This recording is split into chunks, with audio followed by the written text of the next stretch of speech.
Yes, he was. Okay, we're live. Yeah, If- I don't think that would have worked out as well as Tim did. Just trying out Windows 10, meh. Really sluggish on laptop. Really, John? Because I haven't heard people say sluggish. I will say I got to reboot my tablet into Windows mode and see if it will download it.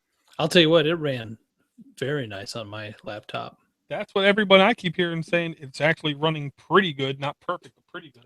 But that was Saul that was the beta though. That wasn't the real deal. Well, did hear Saul say by 2:00 said he already upgraded 10 computers at his job. Think to myself, damn. And I heard a stat, something like their CDNs said there were 16 people every second. I think it said 16 people every second installing Windows 10. Just makes me say, wow, I'm really happy I don't have to pay that bandwidth bill. And yet they're offering it for free. Something should be fishy. They owe them. That's all I would say, that they owe them one. So No, it's a setup, dude. It's a setup. Well, it's a setup to subscribe next year. Hey, man, you want to try this for free, man? No, man, come on, you can try it for free, man. It work better than my 8? Oh, man, it works so much better, dude. Dude, you'll be blasted. It'd be like speed, man, that you haven't had for a long time.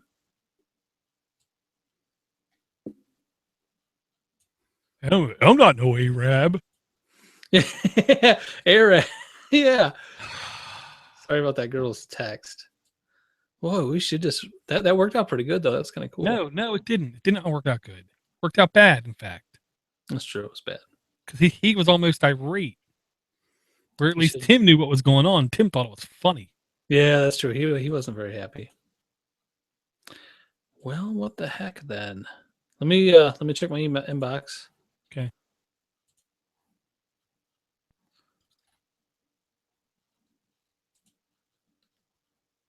We could give. I hope he doesn't think it's 9:00 like California time or something. Who knows? We're talking about Californians. Anything's possible. Let me see if he gave me a phone number or anything. So, John, I got to ask, what's the specs of your laptop? What kind of processor? How much RAM? Oh, my kids might love this game, but I ain't playing this game. I tell you what, man. That must be crazy to think I'm playing that kind of game. I keep thinking my chat's not updating, but maybe it is. Okay. Mine's not. Check out the Twitch channel. Twitch is getting their little claws into every place, man. We used to use Twitch. Yeah, I don't care what anyone says. There's something dirty about that whole service. I will say one of the genius things, if you're broadcasting live and they sense you're using copyrighted music, they'll cut the music out of your file when it gets done. Oh, that's cool. Instead of just completely kicking you off the thing or banning you or something else. Let's see what we got here. Did he send you an email?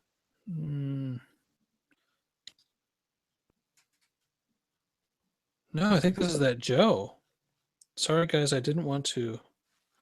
The guy that we just talked to. Let's see. Hold on. Did he say his name was Joe? I thought he said Joe. Well, I know the thing said Joe, the icon.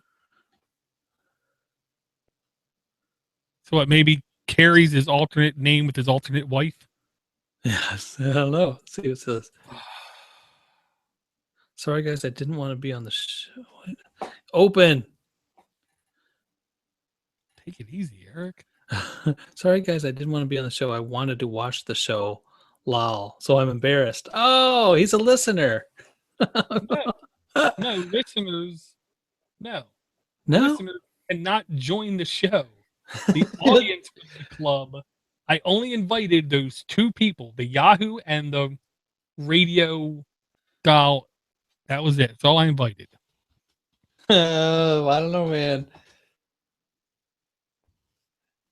Go ahead. I mean, tell John Wilkinson or Paul. I think it's Paul. ... If they can join, because they can't join unless one of the guys on the project for radio, whatever the hell, actually watches the show. Okay, Joe Licata. Is Joe... And what do you think the odds are of that, Eric? What? Let's just be real now. How many people do we have come out to watch a show? And what are the odds are one of those people watching the show also works on that project? Yeah, maybe. Oh, no. Come on now. The odds of that happening are friggin' Door, listen to me. Joe is in the club at least. Because you and I both plus one of his things about our thoughts about G2A Steam keys. That's who you emailed. Joe No, Licata. I don't think so. I don't think so. I don't know, man. I don't think so. Are you sure? No, I'm not sure, but I don't think so. That's who it was. Joe Licata. Well, I will say there are. Thank you, Joe, if you're watching this live. For I being don't a think support. it is. I don't think it is. Joe, tlk.io/AAA is the chat. Oh, man, this browser has gotten so slow over here on this computer. I'm going to have to nuke it. Nuke it. Can you go in your Google Plus and just look him up? I am right now. Okay. See Joe Lacasa. So he mentioned G2A. That was in Licata. He was just L what? Oh, there you go. Licata. I don't think I copied and pasted him. I don't see how I could have. See, it won't tell me who I invited in the past. This one's failing about this plus of goo. But that was the icon we saw. Works at Nissan, lives in Tennessee. Okay, people in this hangout: Joe, Radio Dial, and you. Well, I don't know how Joe got in. Okay. Must be some hack. I don't know. He's a hacker. Yeah. Hacker, I'm saying. Way to go, Joe. Good job. Better than we even know. He hacked us. I think you just invited the public to our chat. No, I didn't. Because it would say public there.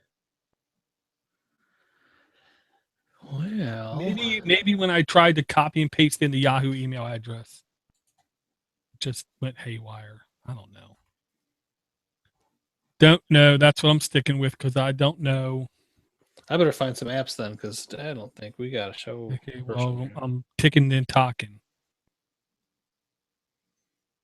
Ticking and talking, the clocking.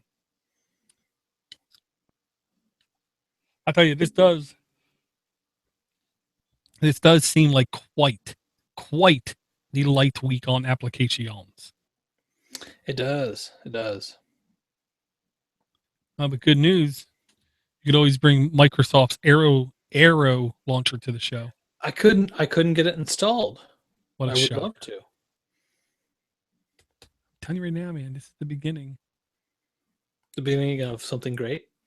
Oh, the beginning of the Microsoft Android device. That I know people think I'm full of crap. And I could be pulling a John C. Dvorak and just talking completely out my butt. But I believe it's real.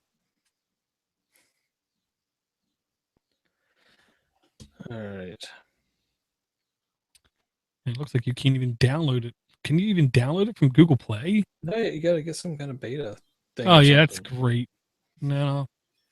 I'm not right. I was already a beta pitcher. Eric, I have nothing to do with it. The Rhino says he was invited too, so apparently see, he probably invited everybody but our guest. How did I invite people? No, I didn't, dude. Because look, I'll even show you, dude. Share screen, desktop, just to be sure. Invite here, RADIOD. What the DILE? Yeah, right there, right? Yeah. Bing. Invite. That's what I did. So, but I don't know how. I said the audience was the club.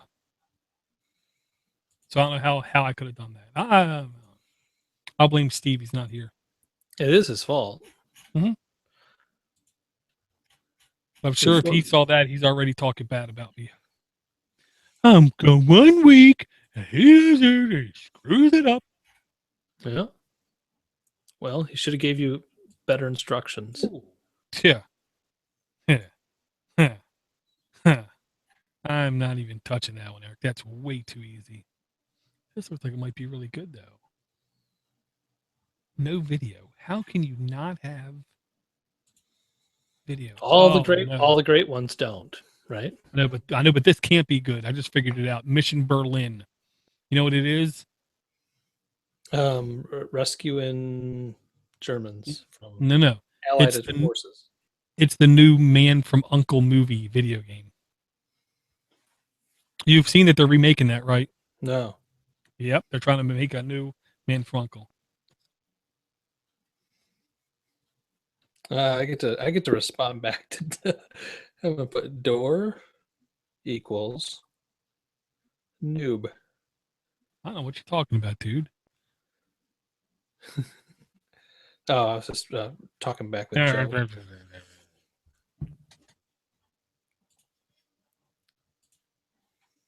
I love the fact that you were answering to his girlfriend and wife. That would make sense to why he said it's the Android guys. Yes, it would. See, I was wondering why he would know that.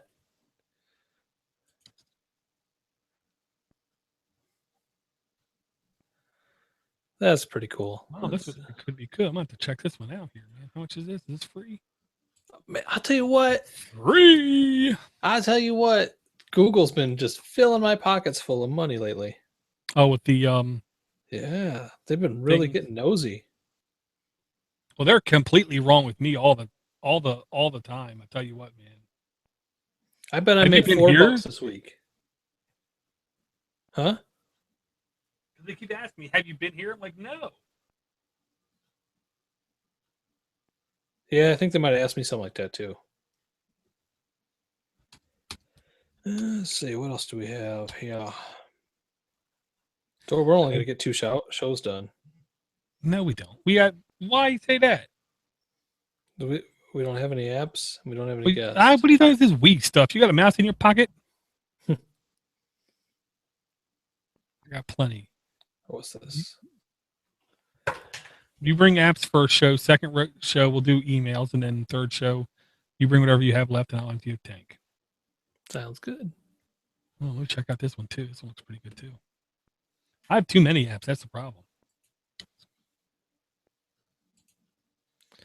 I'm guessing. I don't know. I'm just guessing. He's on Pacific time, and you didn't see the EST. And about time to close shop.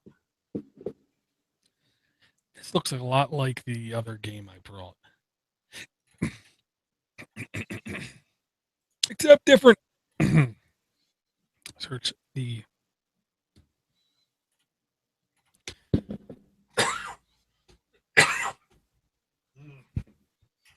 Suck it.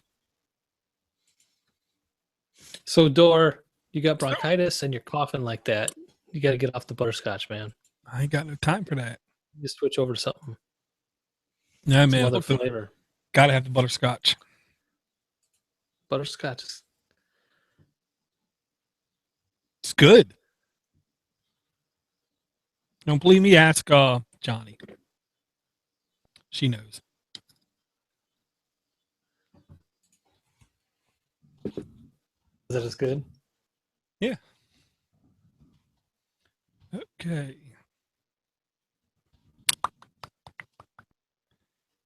I didn't get any. I love the TV show United Network Command for Law Enforcement. U.N.C.L.E. There you go, Ryan, taking it back. So who's the stars of that? Back in the day, I can't even remember. No, the new one. The new one. Nobody important. Oh. That's what I got. Adam Sandler. Oh, God, talk about a turd. Are you going to go watch it anyway? No, I won't. I wait won't. for it to come out on CBS. My kids want to watch it, and my wife said, no. Oh, my son. Oh, he is my son. I know that there's now genetics. He come up to me the other day. He's like, I want to see Straight Outta Compton, Dad. Oh, I'm like, yes, you do. And we're going to go see that movie.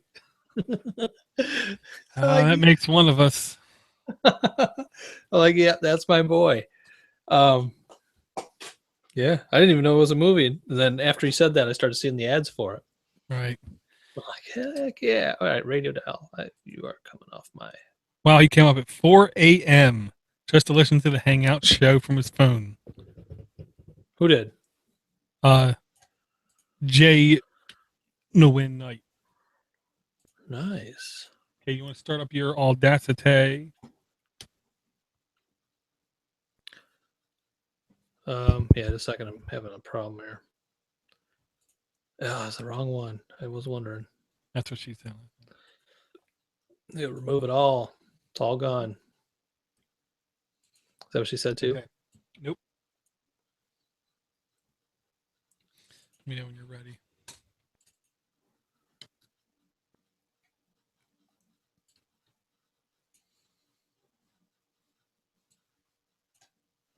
And if the shows are short, Steve's going to complain to us too. Heck, well, I'm not going to show you guys the short shows, man. Well, we figured it'll work better. He'll say something like, well, I'm going to show you guys, don't shut up. Yeah, we were thinking about that too. It's like, yeah, we should shut up more. So,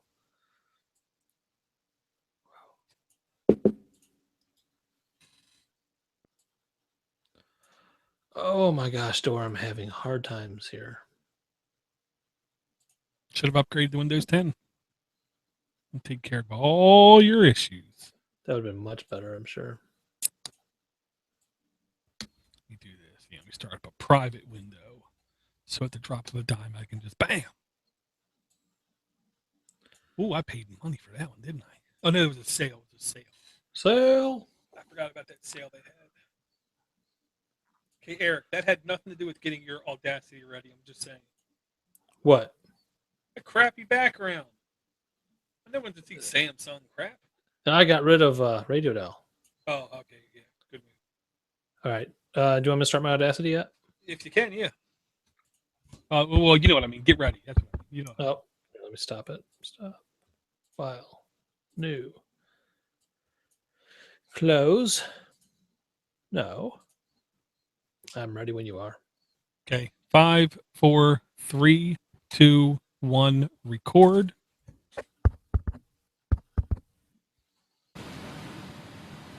Whoa. Oh, you're getting your levels. Yep. Now imagine if I had a condensing microphone, just how loud that would actually be. Yeah, what is that? You got a jet? It's my air conditioning unit on the other side of, well, this isn't a big floor, but it's on, halfway to the other side of the floor behind the wall. Is it a high efficiency one? Apparently, it's really high efficiency, if that means loud. Because it is loud. Don't get me wrong. I know it's loud. I'm not dumb. There's on mine, every time before a podcast. Yeah, we'll talk about it later. I used to turn it off, but with 2+ hour shows, I have a hard time leaving it off for 2 hours. Because I said it once, I said it before, I said it again, and it just turned off. We have no doors between any of our floors. So no matter what it's set to, it's cool to cold down here. Feels really good on the main level, and then it's always a couple degrees hotter up on the main level. So if I turn it off for 2 hours, it's really hot on the top level, and that's where she's at, getting ready to go to bed. She's top level, man. Mm-hmm. Top shelf. Birthday girl. Okay. Are you ready, Eric? Yeah, let me check my inbox one more time. Okay.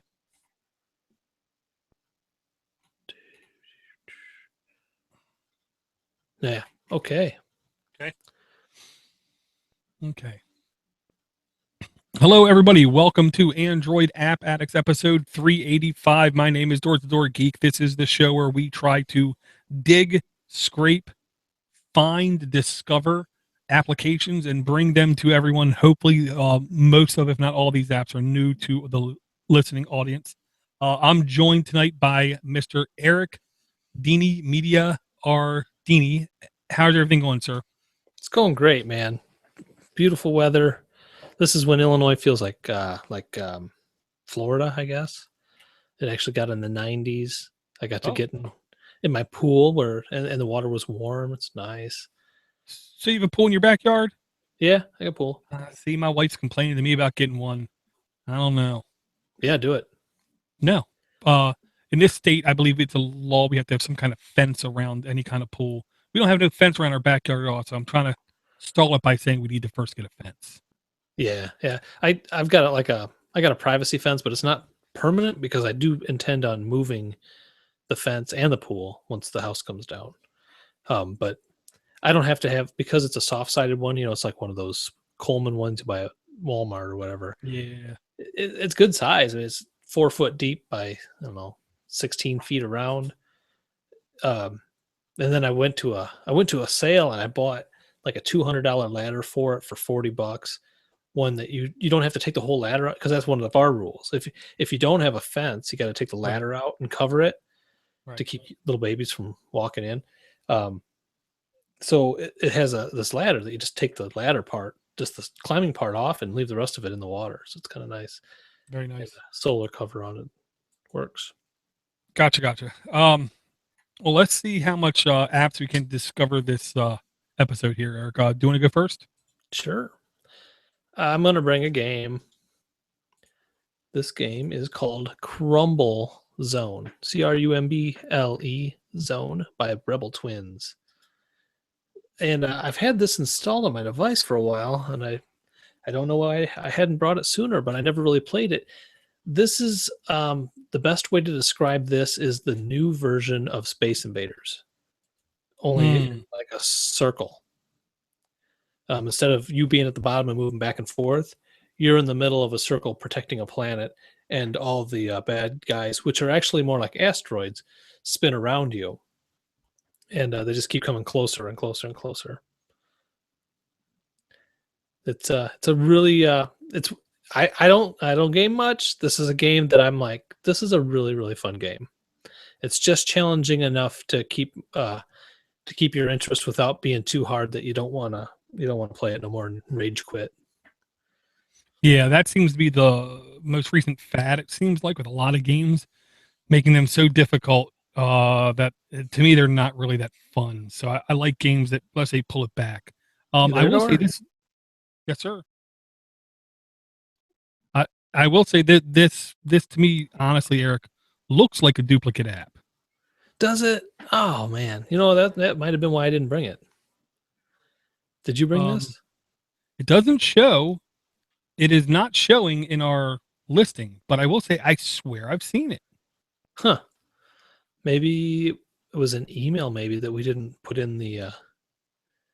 Maybe somebody emailed it to us and we read it, but we didn't put it in the list or something. I'm not sure. I will say this is to me is one of those games. Simple, colorful, enjoyable, but also actually has a two player mode that I know my kids played and they actually thought it was kind of fun, but like typical kids, they can't stop fighting and arguing, the whole time. Yeah, I saw that screenshot where it showed like one on each side. So that would be fun. Yeah, it could be. And was this free? It was free. Yep. It does have in-app purchases, which I'm not sure if that's how you get the two-player mode, possibly. I don't believe we did pay for it, but it is, free and E for everyone, so that's always good. Looks like one of them happy type games with all the bright colors. Very green. Absolutely. Okay, what I'm going to bring, I got to bring this one. I'm sorry, I got to bring this game. This was on sale earlier this week. I did send out an email to the club for everyone. This game, I believe, was $1 or less. Now it's back up to $7. It's called Wow. The Dark Knight Rises by Game Loft, rated T for teen. This did install on my tablet and on my JXT 7800B gaming device. It's a super ridiculously touch focused game, so the controls are basically useless. But I basically let my son play it. I wanted to see how good he could play it. He had a blast. He loves this game. Your Batman third person view, fighting, punching, kicking. You're riding the Bat cycle, I guess I would say, in at least one stage. You're flying a little bit with like the Bat cape, and I do believe there's at least one stage where you're in the Batmobile. Um, so yeah, he is a big fan of this game. I will say graphically, this looks like something better than an Android game. Yeah, it's cinematographic. Cinematographic. Cinema terrific. This I'll game go. is. Yeah, it looks nice. I missed that post in the club. I guess I would have to spend $7 on it now, which I doubt I will. But Well, it's the I wish Google had a wish list where when stuff went on sale, it would say, "Hey, this game you put on your wish list is now on sale." But I don't see anything like that. I wish it was more controller focused, but it's not. So this is not something that could be on a quote unquote Android console, but only on a phone tablet type experience. yeah, cool. It's touch focus. You mean do you have to use your touch to direct the person where you're moving, or do you just like touch on the screen and he goes there? You touch to move a lot of times. Now you can map some of the buttons for punching and kicking, but literally half of the game you have to touch given spots on the screen at any given time, kind of thing. So you can't map them. So it's not a virtual D-pad though. No, it does have the aspects of that for some of the stages. So I did try to take advantage of that, but then I didn't like telling my son to go back and forth from using the controls to not using the controls to using the controls. So I just had Oh, him yeah. just using the screen, and he was pretty happy. Yeah, that's cool. It's nice to see Game Loft and big producers in the Oh yeah. Android world. I got another game. If we're done with that one, this one, I got to bring it door. It's the thing today. It came out yesterday, actually. Okay. This is Angry Birds 2 by Rovio Entertainment Limited. How did this just come out? I know, hasn't there been like 50 different versions of Angry Birds? Yeah. Yeah, well, this is Angry Birds 2. This is not Angry Birds. Add your animated TV show or movie after the name version. This is just straight up 2.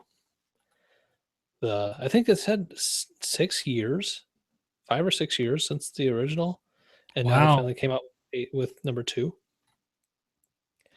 I played through it a little while. It's a lot like 1.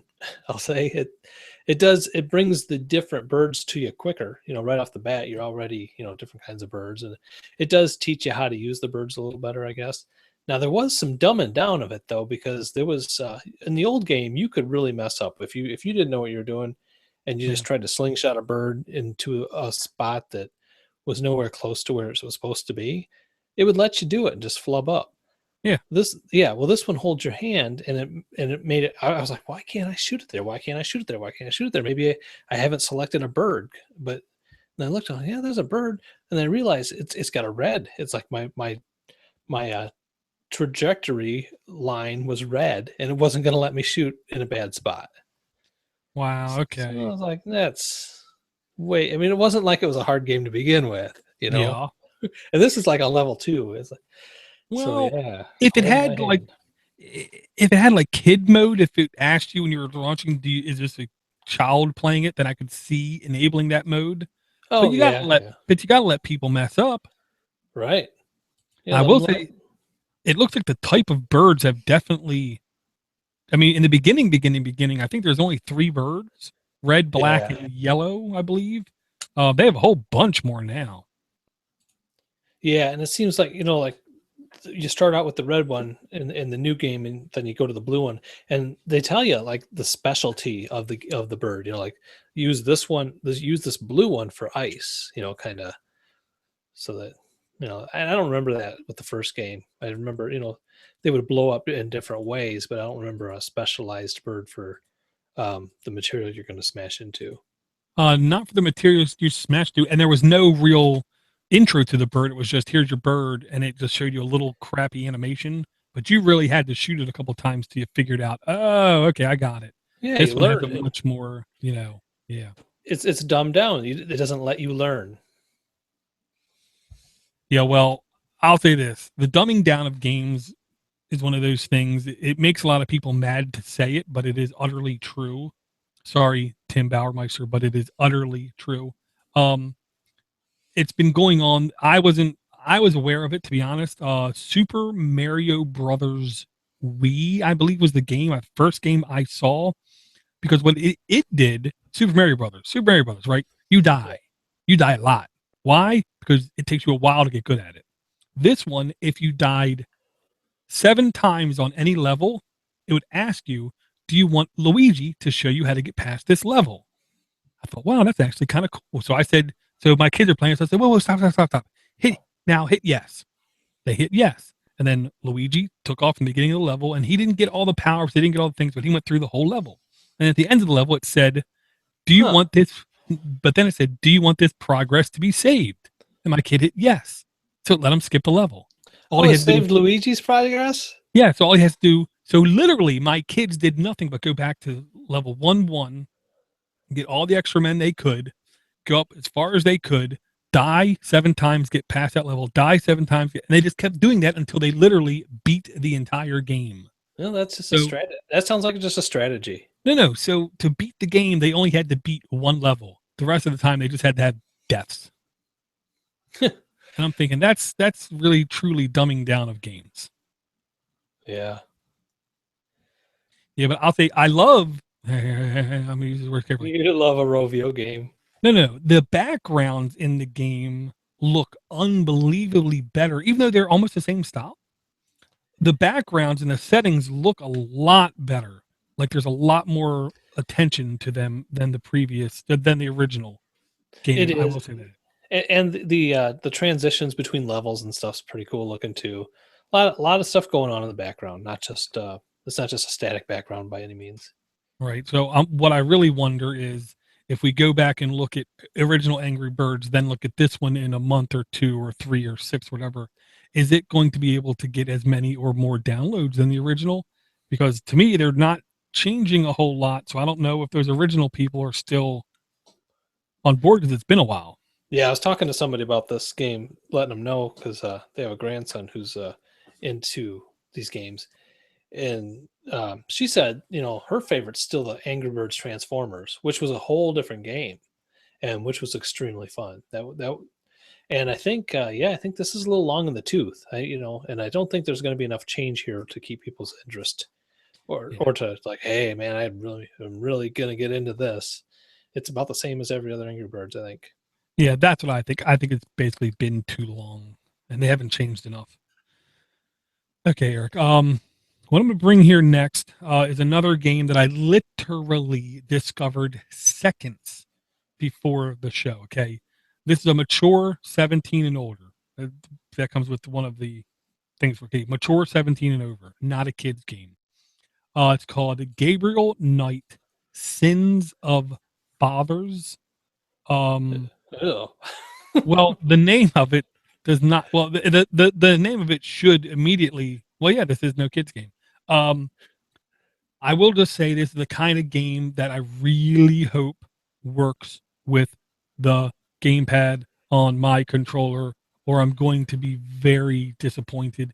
There's a free game in-app purchases. Um, I really like the style of this game. It looks like one of them almost point and click adventure is what I'm going to say. Yeah, yeah, it's a beautiful game. It says a remake done right in the video for it though. So it's a Okay. remake of a great remaster of a great adventure game. So it must have So been I something maybe guess for the PC original or something, maybe the original game was Gabriel Knight's Sins of the Grandfather or Sins of or the Sins Son. of the Boy, and now it's Yeah. Sins of the Father. I, I I, don't know. I don't know. Yeah, But yeah, it's a very cool looking game. It looks like a mystery kind of like you got to help solve a mystery sort of. yeah, like detective, dare I say almost. Yeah. I will say I almost don't understand for a game developer to make their games mature 17 and up, just because they're a certain amount of the market that just shouldn't play their game. I'll say. Um, I hope it's for a good reason. I hope the mature content actually adds to the content in some way that they feel like it only could have been. I will say it also looks like there's some definite horror type aspects going on. Yeah, the Um, screenshots look a little gory, but it talks about you have to investigate a series of savage ritual killings in New Orleans and their connection to voodoo and sinister mysteries. So yeah, it's there's might be some dark, weird stuff you don't want kids really yeah, getting into. You know. New Orleans. There's definitely some weird stuff going on New Orleans. Very cool. Yeah, Yeah, and it's free. Hard to beat free. I could bring one more, I guess. Cool. It's not a game though, um, and it is rated E for everyone, even though the name of it wouldn't let you think so. It's called Naked Shelf News. I wouldn't think it either. Um, and it's a news reader, news aggregator, I guess. I like to give these a try every now and then. This one, I don't know if I'm going to let it stick around much. It seems okay. It bugs me. It gives me too many notifications that a new news article popped up, and it was a little tough getting going at the beginning as far as like adding feeds to it. Hmm. Um, but I gave it a try. It's fairly new, um, but it looks fine. I don't have a whole lot to say about it though, other than I didn't like. I mean, I'm sure there's a setting I could get rid of the notifications or turn them down. I just never Right. did. Well, my stupid question is, what I really hope these kind of apps can do is at least hopefully give you a base or a default news feed involving some news streams that maybe you never heard of that might actually interest you. But that does seem like it doesn't happen too often. Did this one at least show you anything new? Well, it showed me stuff that I'm not interested in. Oh, If that's what you mean. I mean, maybe it tried and I was resistant. Could that be a thing? I don't want to say of course, but it definitely could be. It's like Eric, we tried so. It's a British thing too. I don't know if that. I don't think that has really anything to do with it. It wants to check, and I'm opening it up right now, and it wants to check if my contacts have any news feeds that they're interested in, which that kind of bugs me. Yeah, Um, that's almost slimy. yeah, so news, I got the Washington Post, New York Times International, and LA Times National News. Ew. Yeah, I'm like, and I can add by a package, like I can add sports package, tech package. I can add by brands somehow, like the New Okay. York Times, Esquire, and then I can also add my friends, and then their news feeds would come into mine. Um, Hmm. yeah, I don't know, but I don't want to sell my friends out like that too much. So under my tech, I got Wired, Gizmodo, Hmm. CO Labs, MIT, Hmm. Programming, and the Gadgeteer. Hmm. Well, see, that could be something I've never heard of the Gadgeteer, and maybe Might that's be. something I really should know. Right. Well, speaking of that, one of the things not on the list that people might think shouldn't be in the list is Gigaohm. Do you remember Gigaohm, Eric? Oh yeah, yeah. Yeah, they had a big falling out. Blah blah blah blah blah. Well, apparently they were bought and they're actually booting back up. Um, Were I they will bought say, by AOL? I know was somebody I don't think I've ever heard of before. I mean, if it doesn't have Gigaohm in it and Gigaohm's personality, because that's what I really liked. I used to watch his show back on Revision 3, even when he had a podcast. It's Om Um, Malik. Om Malik was the Giga Ohm guy, but now it's folded, went under. Somebody else bought it, and they're bringing it back up. But I don't think Om Malik is involved in it, so I don't know. It might take off again. It might be popular again, but I don't think so. The Gadgeteer talks about the Giorno folding Bluetooth keyboard review. That could be Um, cool. yeah, station with cable management platformer that promises creative freedom. Hmm, not my bad. I'll give it Yeah, some time. I am mildly interested in Bluetooth keyboards, and I'm even more interested in the idea of portable keyboards because I would like to be able to have a tablet case and then a keyboard. But what I found is I bought a tablet case for my Q by 6 Air 3G Chinese tablet Hmm. with a keyboard in it. I can't fold it the way it intends to be folded because how it intends to be folded is the keyboard goes on top of the screen and then the other part goes behind it and magnetically shuts the case. And I can't do that because the keyboard constantly goes back and forth a little bit and scratches the screen protector at least. So I have to fold it the wrong way. So Oh, it doesn't like lock shut. so this was my solution. I bought this keyboard that has a case wrapped around it. Okay. So then when I open it up, um, it does its fold thing, where you do the triangle thing over and over again. And then Right. you got your Bluetooth keyboard. It's got a little extra here for Oh, that. And then you so just set your tablet right here. so you get to carry your tablet separately. Well, the thing is, this has enough looseness that you can shove your tablet inside this case and magnet it shut, and it won't let your tablet fall out. And your tablet doesn't slide around at all. No, well, it hasn't slid around enough to bother me. And I and How I put big? the back of the tablet against the keys and the glass against the case part. How big is how big is that keyboard? Would you say is it close to full size keyboard? Because it looks like it. It's close. Yeah, it's close. This is a full size keyboard next to Right. it. It's not. I mean, it doesn't have a number pad, but Right. it's I pretty don't want a number close. pad. Yeah, because mine's actually an expensive keyboard, but after I bought it, I realized it's a Apple version of the keyboard. They have Android versions of the keyboard, but I couldn't find it.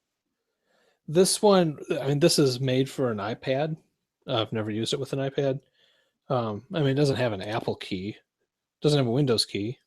Um, it charges off of a USB. It's got a nice size battery in it. It holds What a kind of charge. USB? It's a micro. Just the normal like phone one? Yep, That's a plus. micro USB.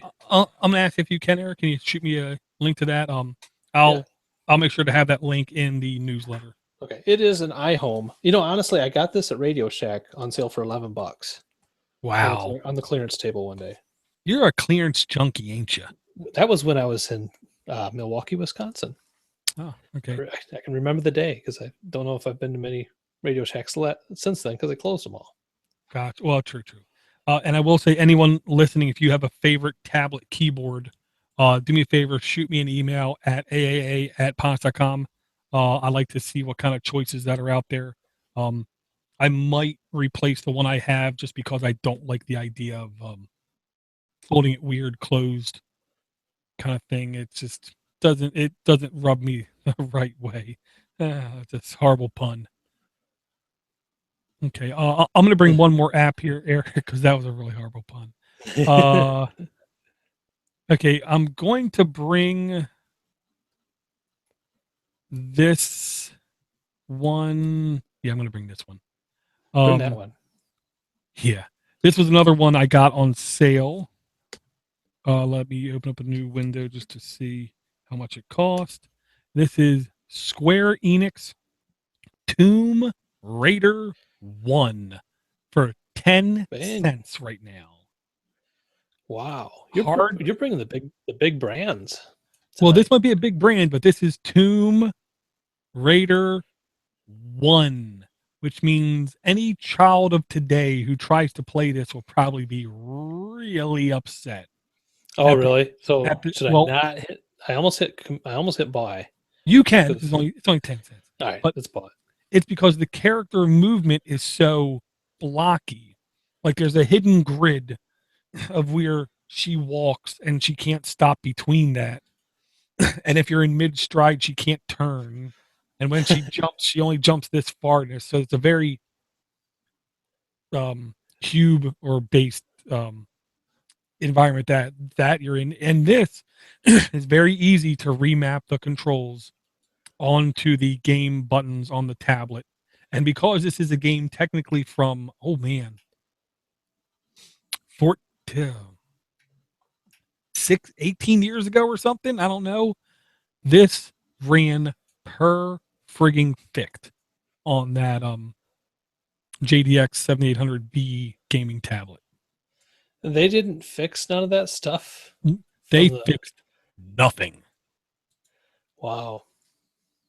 Yeah, this is basically a direct port. But yeah, I mean, 10 cents. I mean, come on. For 10 cents, do you really expect them to go back in and put a lot of time into it, Eric? No, no. I mean, for 10 cents, I thought it was a special sale for 10 cents or something. Um, honestly, I thought it was, but I honestly think the sale's over because I don't think I paid that much for Batman, and this one's only Worth 10 cents. every penny. Yeah, exactly. Everybody.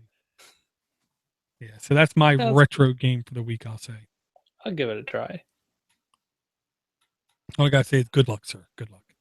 Hey, I gotta say, I'm not having very good luck finding the link to that case that I was hyping earlier. Oh, you don't gotta find it during the show.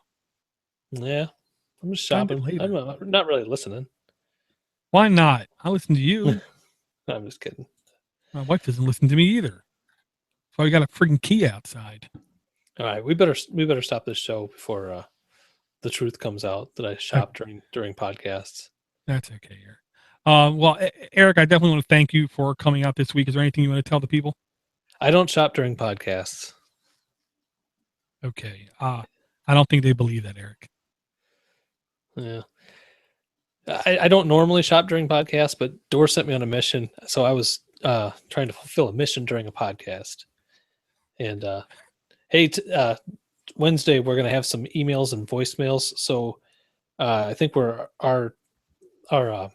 inboxes are about clean. So send us some questions and comments, if you would, please. And we'll read them or play them on the air.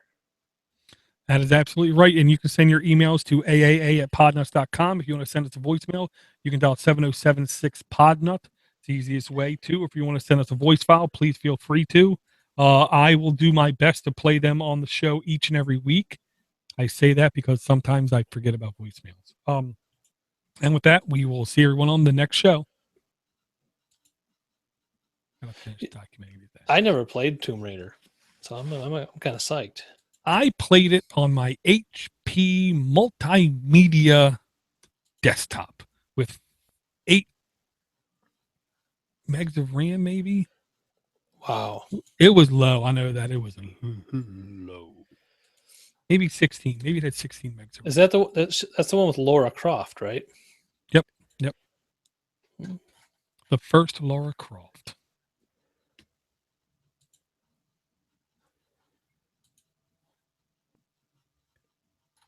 Okay, do you want to get the emails lined up? Yep.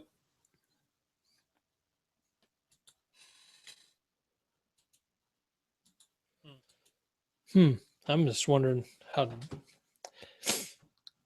from inbox. I was hoping I could like open the emails up in a new tab, each one, but I don't see it. In inbox, I don't think you can. In regular Gmail, if you just hold down Control when you click the email, it should.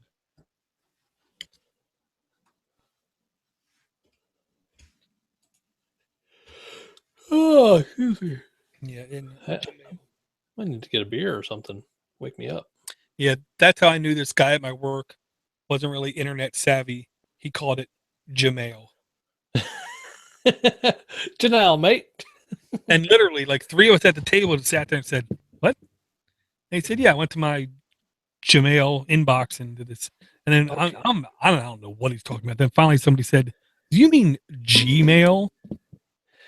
Hey, can you try to send Carrie the link to his Yahoo account? Yeah, but it ain't gonna work. But maybe it'll ask him to log in with his Gmail or something. Do you think? No, it will say you're not invited to this. I think thank God. Because he says he didn't receive the link You yet. know, you can too, Eric. I'm just saying. Oh, I can? Yeah. How do I invite somebody? Do you see the address bar? Yeah. You copy and paste the link. Oh. Hey, rocket. He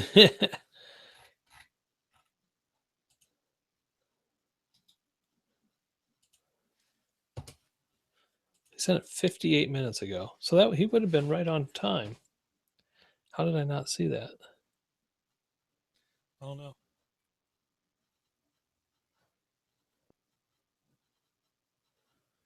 Maybe it's showing you the time he hit send. It could have taken 10 minutes to get through the clogged tubes of the interwebs.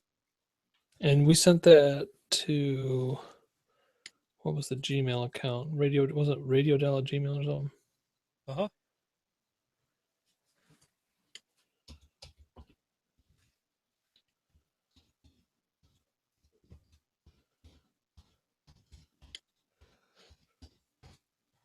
Well, I hope Joe don't hate me, because I was kind of an ass to him on the No, in the hangout there. no. Like, I treat all my guests like that. How dare you? I was just half mad that he showed up to be on the show as a guest and it didn't have a mic. It had people talking in the background. That's why I was acting like that.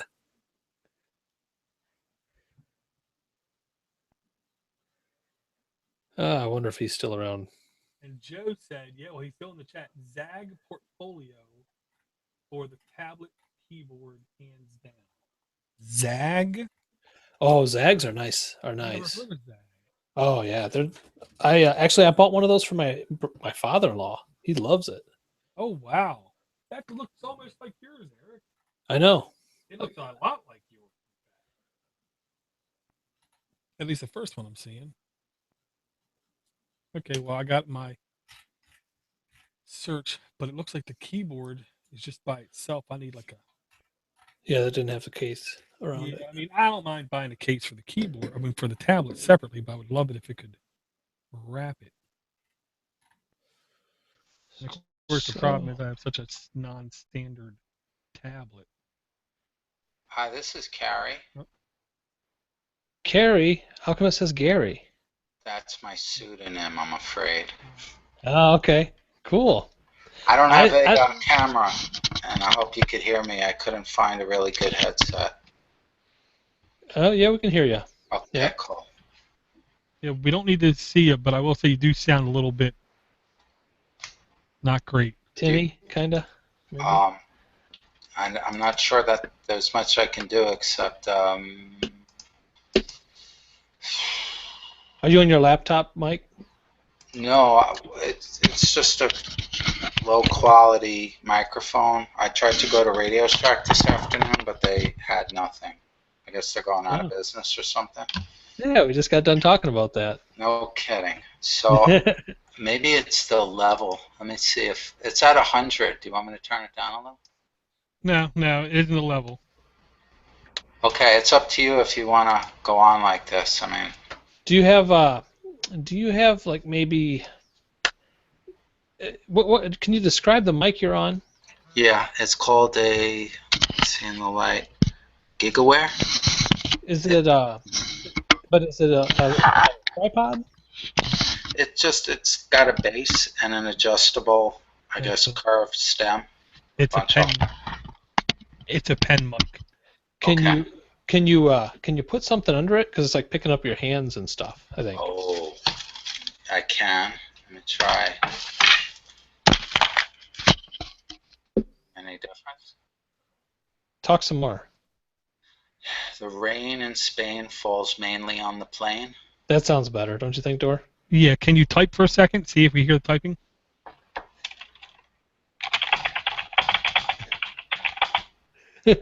Yeah, we definitely hear typing. Yeah, can we? But Sorry. he might not have to type much anyway. Yeah. Well, yeah, I was gonna ask, if you have to type. I'll just ask, can you keep it to a minimum? Oh, I'm not going to type. I just figured I'd fold my hands and. Okay. Cool. Okay. Well, yeah, sorry about that. You didn't get the email earlier? No, not at radio.Gmail. I checked my spam folder as well. Huh. See, Dor invited random guests instead of you earlier. No, I didn't. Including him, not accepting him. All right, gentlemen, I'll be right back before we start the show. Better late than never, I hope. Oh yeah. We finished one show already.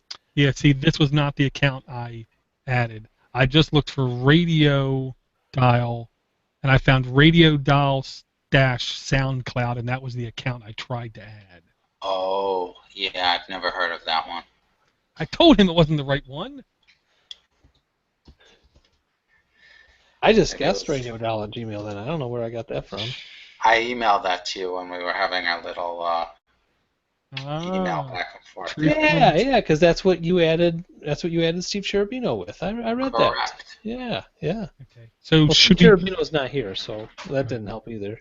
I hope you don't wear a tie on my account. No, I wear a tie every day. Okay. I just wanted to impress the radio guy. I'll be right back. Okay. Do you want me to call you Carrie or Gary? Carrie, please. That's my God-given name, if you believe in God. If not, still call me Carrie. Exactly. You ain't gotta worry about me, man. Okay, Carrie. Okay, yeah, I will say Eric did bring this app to our show. We're an Android podcast. We try to bring apps, new apps to people. Any show can be anywhere from literally 15 apps in one show to just one app in one show. So this show will just be about your app. Oh my goodness. It's yeah, my lucky day. Yeah, we go through a whole lot of apps. So Eric did bring this. It literally was now, I want to say, 8 months ago about. That's right, yeah. So it isn't like people just heard about this app. So we're going to have to bring them up from the ground floor about this app. Well, I did just release version, I guess we're up to 1.2, and I guess I'm kind of done with it for now. Okay. I guess we could talk about it during the podcast, though. Okay.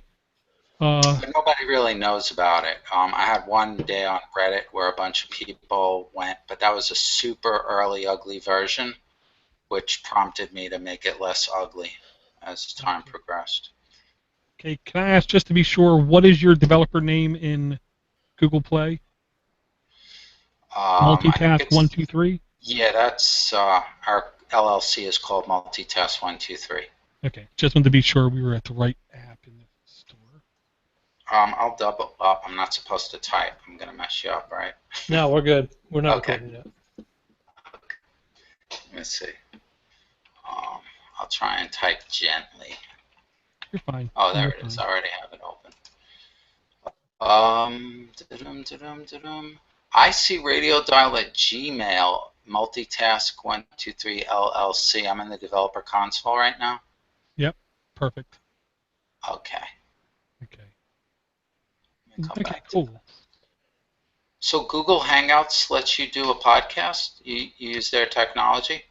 Well, built into Google Plus is a thing called Google Hangouts on Air, where I can basically schedule the event, title the event, and in one click broadcast live to YouTube. Really? So, yeah, so it's very frictionless, very little work that's involved. And when we're done doing the show, I basically hit in my web browser end stop broadcast, and it automatically saves it to YouTube. So me and Eric record our local audio, so we get really, really good audio when it's just us. When we have a guest on, we pull down the YouTube audio and we extract that audio for that show. So it's also like a double backup recording.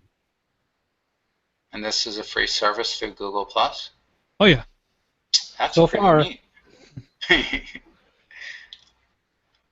Okay, I think we're ready. And I think I misspoke last show, Eric. I think I said 385 when we started the show, and it was actually 386.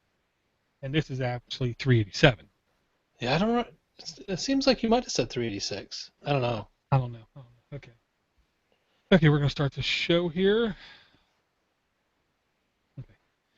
Hello, everybody. Welcome to Android App Addicts episode 387. This is normally the email show where we talk about all of our feedback and we answer questions and help guide people, and we take apps from other people and we bring them to the show. This is a little bit different. First off, I am joined by Eric Ardini. How's everything going, sir? Going good, man. Hey, I'm psyched. Actually, right now, I'm with you right now in Chicago at the downtown Hilton, across from beautiful Lake Michigan. But we're not recording live, so I'm really not with you. But when it comes out, I will be with you. When this show comes out, we should be in Chicago Hilton for CompTIA Channel Con with Martin Obando, Matthew Rodella, Matt Rainey, Jeff Hallish, Corey Fruitman, Paco LeBron, Marvin B. The names go on and on and on and on and on and on. So it should be nothing but a good time. But now not then now, but now when we're recording this, we actually have a special guest on the show, and we have Carrie from Radio Dial, a application. How's everything going, Carrie? Everything's great. How's everything going with you guys in Chicago? Well, we're not there yet. Well, we don't know how it'll be going there, because that's not until next week. I know thought one this thing. was a Time Machine podcast. That's it. I know one thing. It should be windy. I'm going to say it's windy. It's a little bit drunk. It's a little drunk out tonight, Gary, actually. That's funny. I thought I was supposed to be drunk tomorrow all through Sunday. Is that right? That's my forecast is wrong. I'll have to catch up. Exactly. Where are you coming to us live from, Gary? Live from Brooklyn, New York. Oh.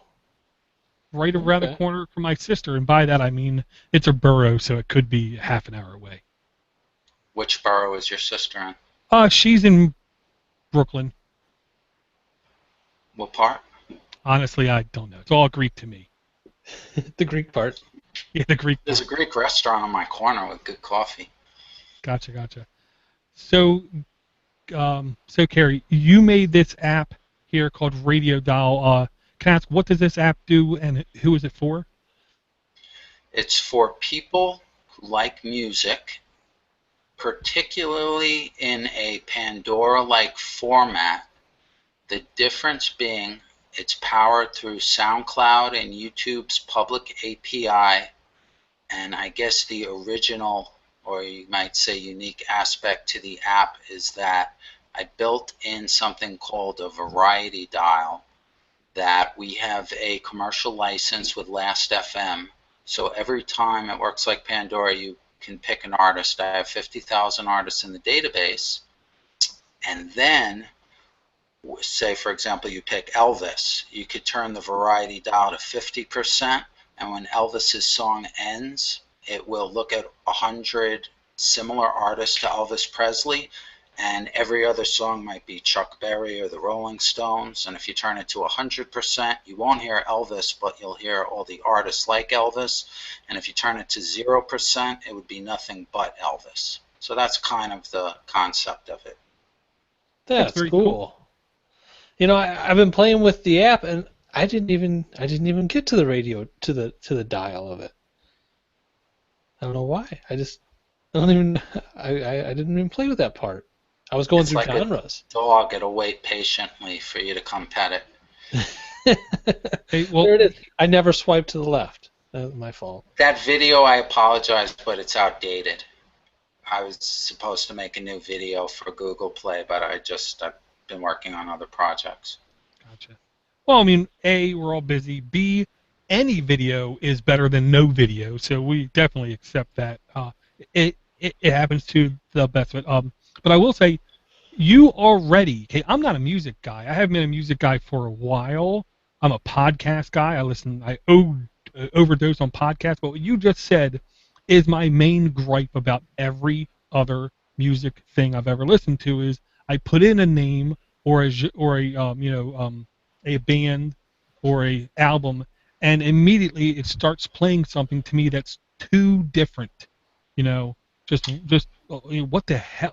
I put in Black Sabbath and it starts playing Cyndi Lauper. I do have to give full disclosure because I'm using SoundCloud.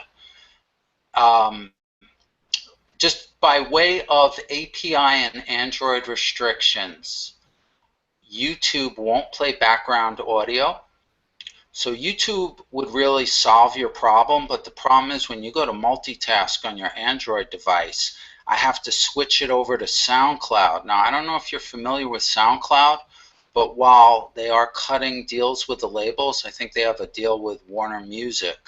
A lot of the stuff on SoundCloud might disappoint. Because my algorithm will try and find the right song. So if you were using YouTube, it's just a tap of a button. Then you get a nice hit. But sometimes I do admit, depending on the genre or the artist you put in, it's a bit of a roll of the dice with SoundCloud, so I don't want to mislead anybody that it's basically, I'm a poor man who can't afford the $20 million up front that Spotify can pay the labels. So this was my only way to prove out a concept. It's cool. I was listening to some dubstep, I think, on there, and it found for me a bunch of other mixes of the same song similar to it. But it was, hey Dor, who sings? Who's the artist who made that great album Undercover Lovers? I believe it's oh no, you're talking about that horrible one that wouldn't stop showing on my phone. Yeah. Oh man, it was some. I was just gonna test Carrie's. It was. I think that was the name of the band. It was some Canadian pop band from the early '90s. Oh, okay. Why would you ask that? I just forgot about that. No, sorry. I just remembered it. I'm a little too old for the whole dubstep revolution, although I'm aware of it from my days on Reddit. Yeah, I just I can't stick to a genre for very long. I'm always checking stuff out. Thanks, Eric. Okay.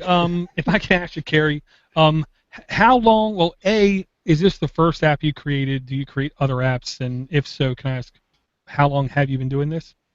Sure. I guess my background is my original startup 20 years ago or so was a mail order comic book business, and I didn't know anything about programming. And I hired a friend of mine from college who just didn't want to work too much, so I taught myself to program. And then 6 years later, I went bankrupt when the comic industry had a little meltdown. So I became a consultant, and then about 6 years ago, I created a startup for something completely unrelated to music.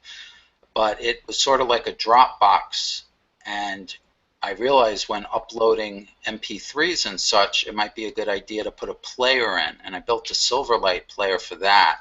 And one thing led to another. So the long on the skinny is I was an accidental Android developer. I ran a not Kickstarter, an Indiegogo campaign for a site I created called FM Gem that had mixed success, and we pulled up about $8,000 so to make mobile apps.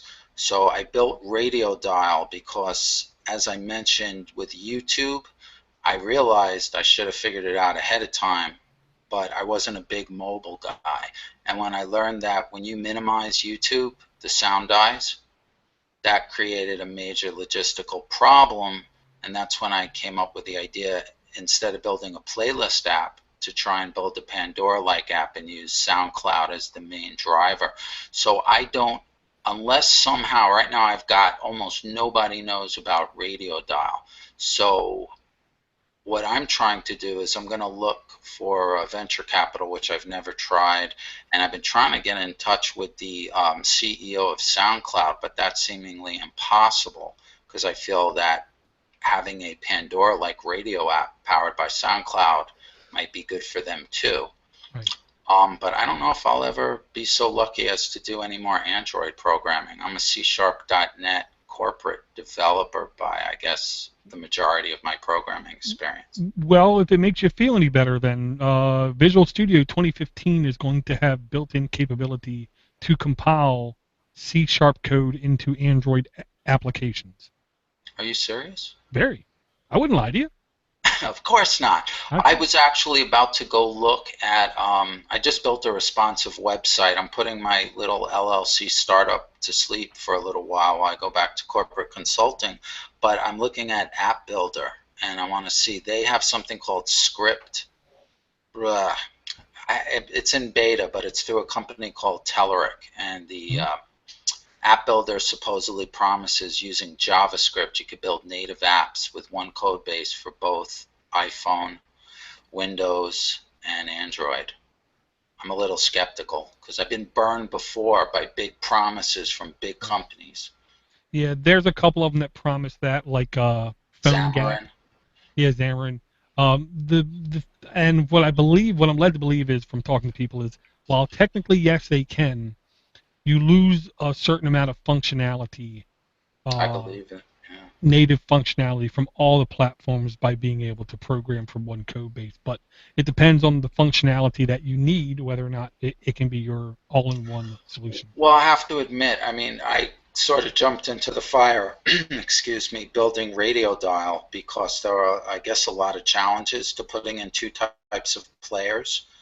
The YouTube player using their API and the native Android media player, and not having any Java background. It was a bit challenging. So I guess if I had built a normal app the first time out for Android, I might have not flinch every time I think about doing more Android development.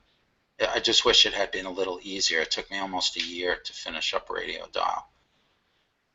Gotcha. Well, I will say it doesn't have great download numbers, but it actually has good reviews considering the number of downloads. We had a serious PR problem when we got all those downloads. I was having a lot of success with guerrilla marketing on Reddit. And one day I made the mistake of making a post when I was going into beta with Radio Dial saying, I've worked 12,000 hours on my startup, and we have Radio Dial and FM Gem. And then that really didn't go over well. People didn't believe I worked so many hours.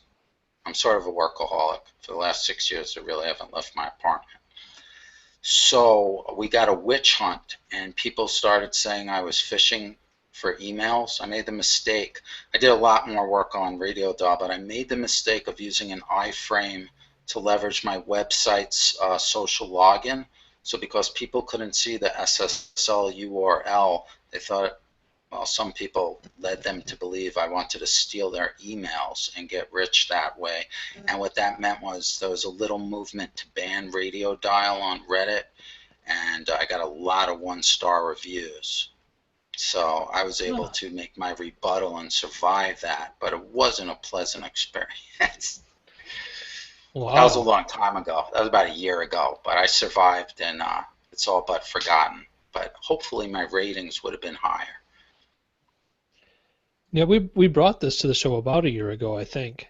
Hopefully we didn't bring the bad guys with us. No, that was all my fault for not understanding the Reddit etiquette, so to speak, or psychology. That's a great story. I would never have thought that something like that could have a backlash. If you look through the 1 stars, I'm accused of everything from running Auschwitz to God knows what else. Well, I will say, I think you said it right, the Reddit psychology kind of thing, because you might as well be on 4chan when it comes to certain Reddits, just because there's a lot of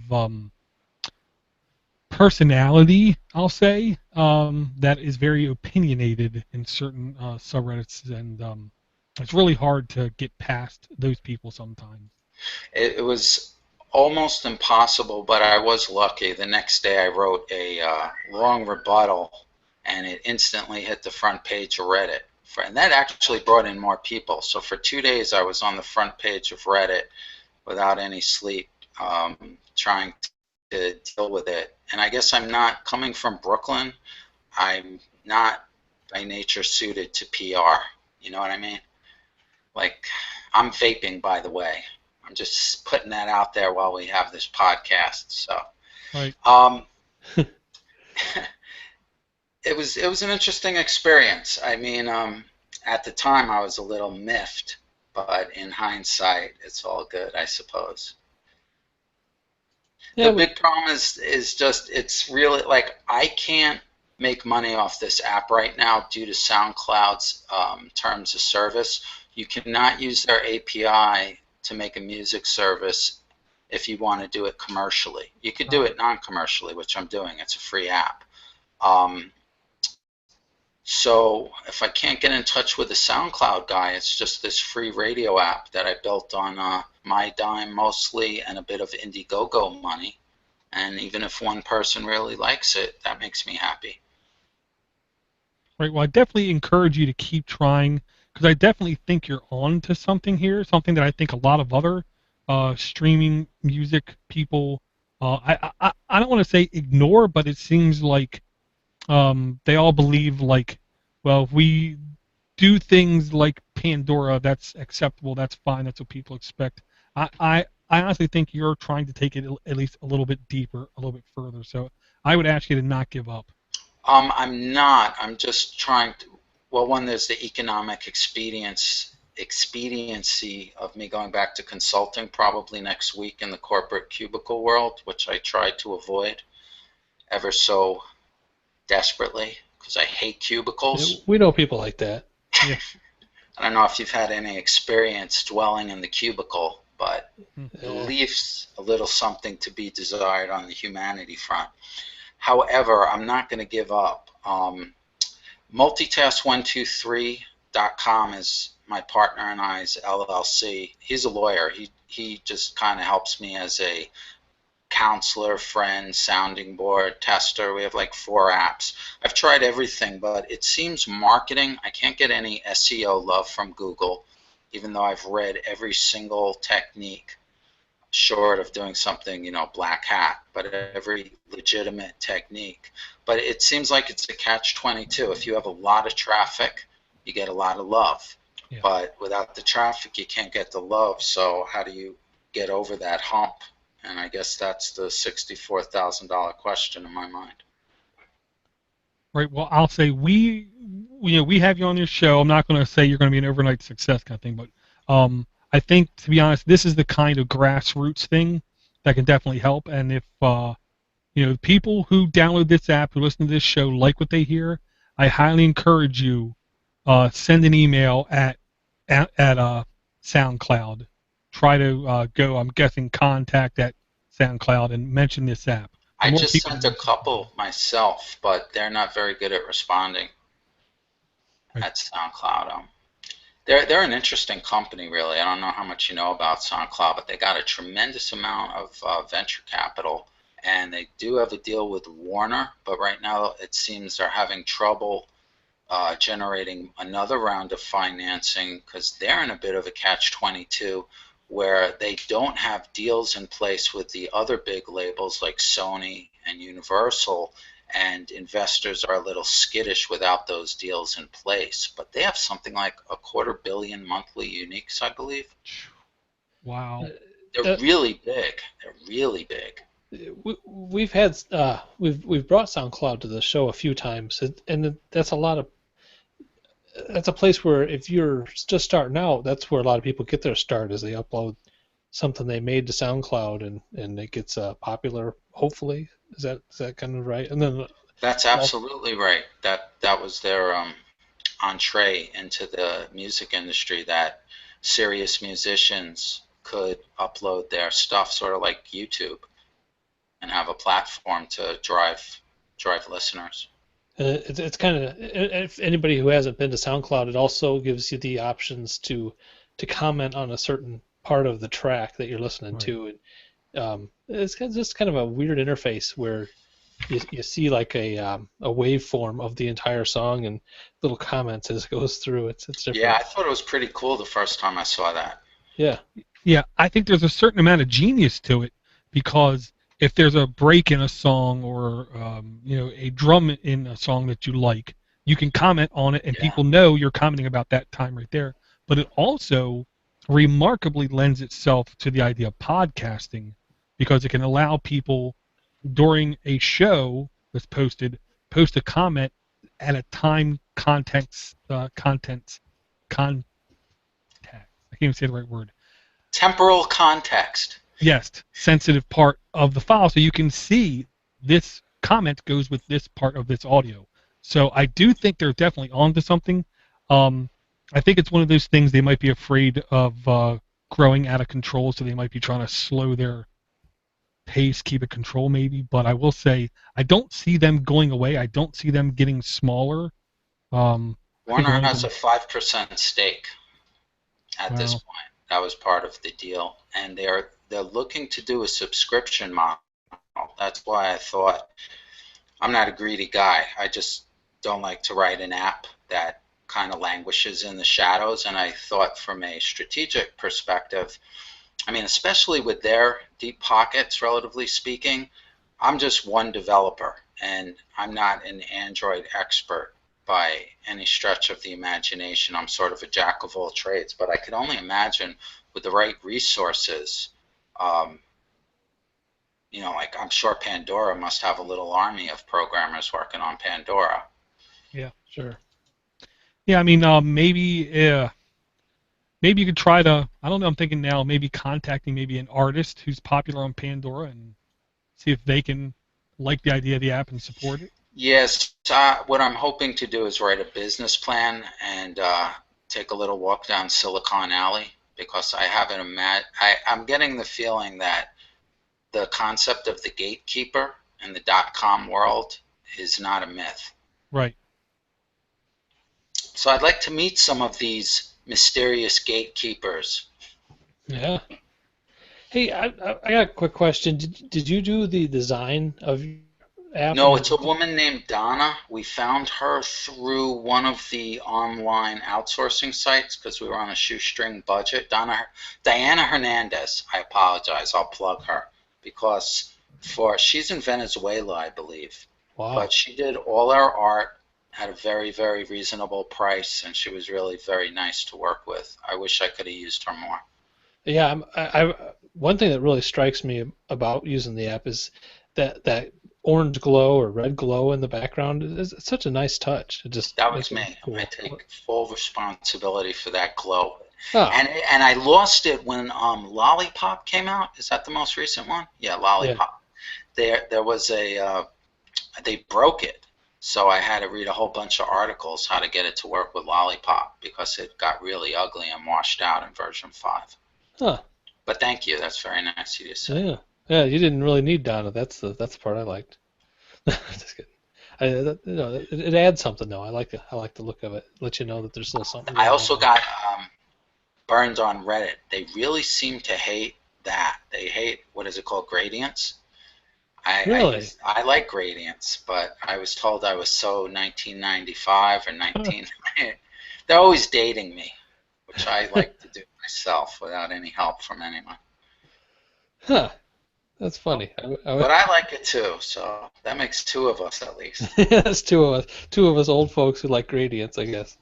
Well, I would say don't let anyone influence you. I think you're on the right path. I think you have the right idea, and honestly, the style is perfectly fine for a radio application. Thank you, Steve. That means a lot to me. I really do. I really do hope nothing but the best for you. I really hope when you go back to a cubicle, it's not for long. I would like to see what other kinds of things you can do and see how far that you could take this. Your Thank you so much. Your FM player and radio dial, are those the only 2 Android apps that you had your hand in? No, FM Gem is just a website, but I got blocked by Warner Music and Universal. So when it started to get popular a little bit, I had about 65,000 people register in a few days. Warner instantly kind of kneecapped me. Huh. There's a whole thing with YouTube's API. I use their official player and it shows ads and all the money goes to YouTube, which theoretically should go to the labels. So I thought it would be a good idea, safe idea to use it, but they don't like it. So I was going to move FM Gem. My goal was to move everything under the Radio Dial brand and have FM Gem as like a playlist app. I wanted to redo the front end, do it like Material Design. But hopefully we'll just have to see what the universe holds in store for it. It was sort of like Groove Shark FM Gem. I mean, it's up there. It works. Yeah, I just heard that they're the owner of Yeah, he Groove Shark died, unfortunately. Yeah. One of the co-founders was found dead. Yeah, I've been trying to get Groove Shark on the show for a long time. I was one of the original paid subscribers to them. They sent me a set of earrings made out of old vinyl records in the shape of guitar picks. That's something kind of neat. Cool. They did. They really, in a different world, they could have been YouTube Groove Shark. It just didn't pan out that way for them. But I have to admit, I thought they were a million times better than Spotify or Pandora if you're a music lover. Yeah. The experience. I mean, I built FM Gem almost in homage to them. It's all drag and drop, because they're the only ones who had that queue. And I said, that's the way to do a music service. Run a search and drag what you want in the queue, save your playlist, and what could be better? And rearrange it, etc. the company people there were always so cool. The way they talked to you, and they were really responsive. That was nice too. I think the labels are really a force to be reckoned with. It's seems like it's been like that since the beginning. Really. Absolutely. Do you use an iPhone or an Android or? I have both. I have like 6 devices. I have an iPhone, 2 iPads. I have the iPad Mini, the regular iPad.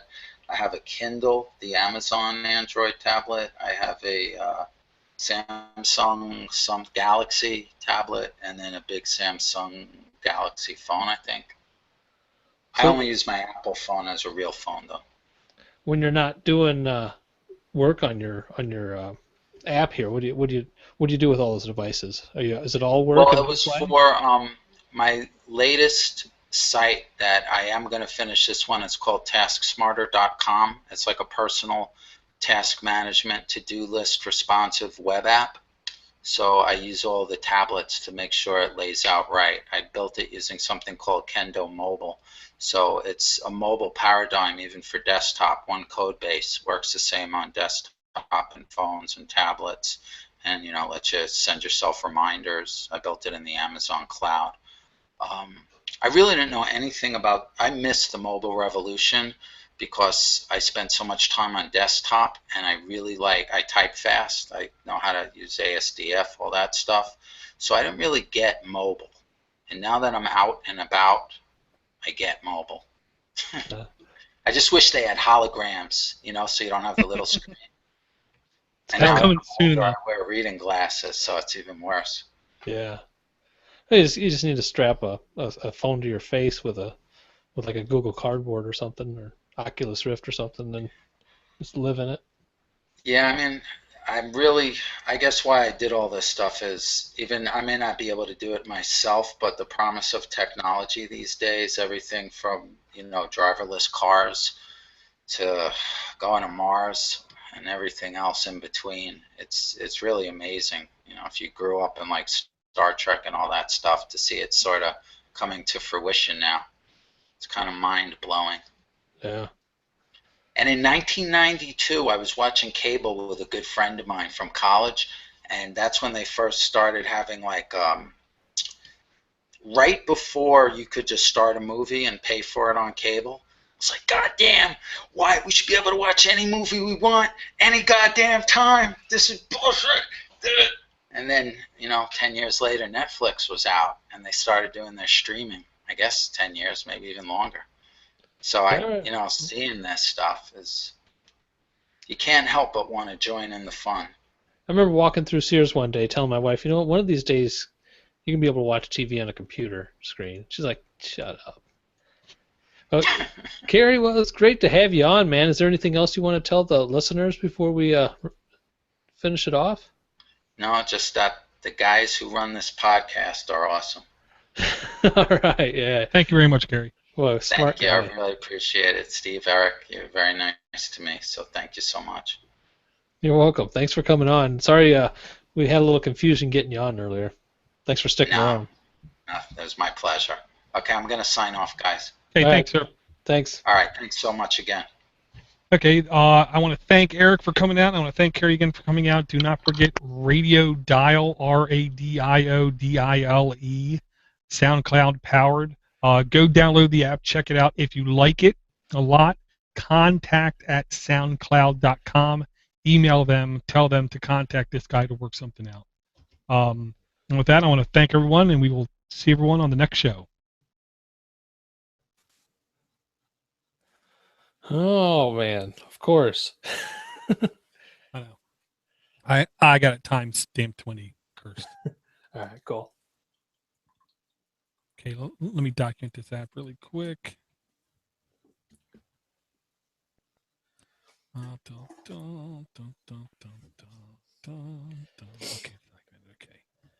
So let me go back like that. Go back like that. Let me order a couple of these apps, Eric. Good, because I got one app. Oh, I got Actually, I got two. but I wanted to do I probably couldn't do a live demo with this one anyway. Okay. I will take your word on it, sir. This is 388. 388. 388. Okay. Okay. Okay. Typing. All done already? Oh, good.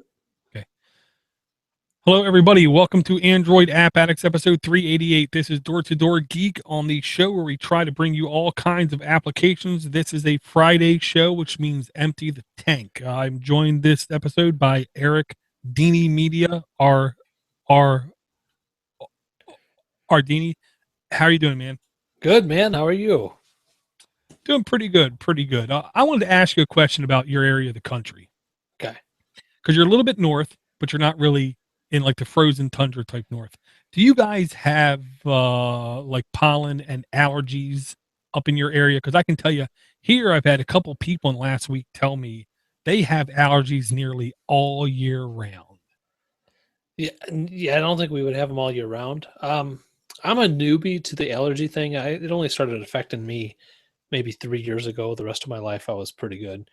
But every now and then, I'll just get like the sniffles and kind of like a scratchy throat a little bit, and that's what they tell me is allergies. And I hate taking allergy medicine though, because it just like I'll take Claritin and it makes me retarded. It just my brain stops working when I take Claritin. I just really feel dumb. And then Benadryl, I usually only take Benadryl if I get into poison ivy, need some heavy duty like allergic reaction relief. I'll take Benadryl, and it just makes me really tired. But I think there's people who do suffer from allergies here. We do get mold, like mushrooms grow around here. We got a lot of flowers, so I guess there's pollen and stuff like that, right? And Yeah, because I mean, fungus, right? Yeah, because we have it bad here, and I'll say lately I've been waking up, and it literally feels like my throat should almost be bleeding because my like nose and throat hurt so much first thing in the morning. But it only happens a couple weeks out of the year kind of thing. But I keep thinking that's a couple weeks too long. Yeah, I guess I'm not really. I don't know. It doesn't bother me that much. It's about like I like getting a cold. I don't mind, whatever. Okay, well, you know what bothers me, Eric? Windows 10 being free. Besides that, when someone has apps in their tank still, so do you want to unload your tank? Oh, sure. Yeah, this will be quick. I have an app here, and I kind of brought this before. This is called Peel Smart Remote. Before, I think it was just for the Samsung Galaxy Tab. Now, and it was built in with maybe the Note 4 or maybe some other Samsung device where it came rebranded for Samsung. Well, now it's available for everybody who has an IR blaster built into their phone, which I don't know, maybe it's just Samsung, but it works really well. Basically, it asks you a couple questions like, "What's the brand of your TV?" And then you say, "It's like LG," and then it says, "Well, try your power button now. Hit your power button, TV turns on." Huh. And then it says, "Okay, we got that. Now, type in the channel 941." And you type in 941, and then it asks you, "Did it change it to channel 941?" First it asks you your cable provider, and then it does the channel thing, and then and once you answer those three questions, you've got a fully functional, basically a touch screen, full screen, like a Logitech Harmony remote now for your TV and cable box that gives you on-screen program guide. It looks up your local programming times, shows that are on what channel. So instead of just flipping through up, going through the channels, you look on your Peel remote, on your Peel remote app, and this is Peel, Peel, and you look on your app, and like last night, it was American Pickers and a couple other things like CSI and all this stuff, and you just touch whichever one you want to watch, it'll automatically change it to that station for you, and you just start watching that show. Okay. This is much more awesome than I thought. Okay. Because I thought it was just going to be a dumb remote, quote unquote, where you just point at your TV and just change channels. Instead, this is almost like a preview guide slash I don't know. I keep thinking almost like mental type DVR where you can mark a show and it will remind you, hey, your show's coming on, turn it on the channel, and then right from the phone you can change the channel. You can do that too. See, And that's smart. it also has a floating widget that's on your screen all the time. So if you tap that at any time while you're playing with your phone or doing your other stuff, you can it instantly goes right over to your brings you an on-screen smaller version of your remote where you can quickly change the channels or volume or mute and everything. Change your input right from there, and then just hit back and go back to what you're doing. Yeah, that's pretty cool. Because I mean, I definitely like the idea of telling my wife she can change the TV channels without having the remote in her hand. And I did, and she thought it was cool, but she still never really used it. I think this is the kind of thing that where she really might, if the interface helps her find what she's looking for in a quick fashion, I could see my wife abusing this app. Now I guess Rhino's calling me out in the chat room. I guess it wouldn't do all of what a Harmony does, because a Harmony, honestly, I've got a Harmony one in my game room, and it'll turn the TV on, it'll turn the receiver on, it'll turn the cable box on, and it knows which volumes to adjust when you're doing a certain thing. It'll turn the Xbox on, all that stuff. It doesn't do all that, but if you've just got a TV and a cable box, your typical bedroom TV situation without all the other receivers and speaker systems and things, Right. this will get the job done really nicely. Way better than any remote you got sitting there now. Right. I do think for most people, this would serve most needs. And if not most, I guarantee you at least one room in the house where there's a TV, this could work good. And then you can save rooms too. So if you've got kind of the same setup in your kitchen where you've got a TV and a cable box in your kitchen too, or bathroom, or I don't know, your kids' room, I don't know, whatever, you can save other setups too. You can decide which room you're in and change the channels in there, or go to the bar and see what kind of brand TV they have and start playing with it while you're sitting there talking to your friends. I'll just say, for one, I'm happy to say I do not have a TV in my bathroom, nor do I want a TV in my bathroom. And something tells me if I do this at the bar, I'll be kicked out pretty quickly. Would they know? Who could it be? It wouldn't be you. You're just looking at your phone. Yeah. You must be probably on Facebook or playing Angry Birds 2 or something. You know me too well, Eric. Okay, so yeah, that was Peel Smart Remote, PEEL. And it does say in the description it works with HTC devices as well. So there is more than just Samsung devices that have a built-in IR blaster. Cool. And let's see, I got another one in my tank. This one's a little quirky. This may not appeal to everybody. It is called Virtual Smartwatch for Pebble. This is if you're a fashionista or a classy guy or whatever, this will help you make the huge decision of what kind of smartwatch you should get from Pebble and what kind of band and what color and all that stuff you should do, because they apparently have many to choose from. So basically, you go to this website called Dalpack and you print out a QR code on on your printer and stick that to your wrist. Then you install this app. You hover your phone over top of your arm that's got that sticker on your arm, and basically you can go through and it's like a VR thing where it superimposes Pebble watches of different styles onto your own wrist to see what it's going to look like. AR, augmented reality. Oh, AR. Okay, yeah, AR. And it's it works. It works pretty good. I had like a red one on there for a while, and it's different. Well, I'll say I don't expect it to look perfect, like fool people. Hey, look, there's a watch on my wrist.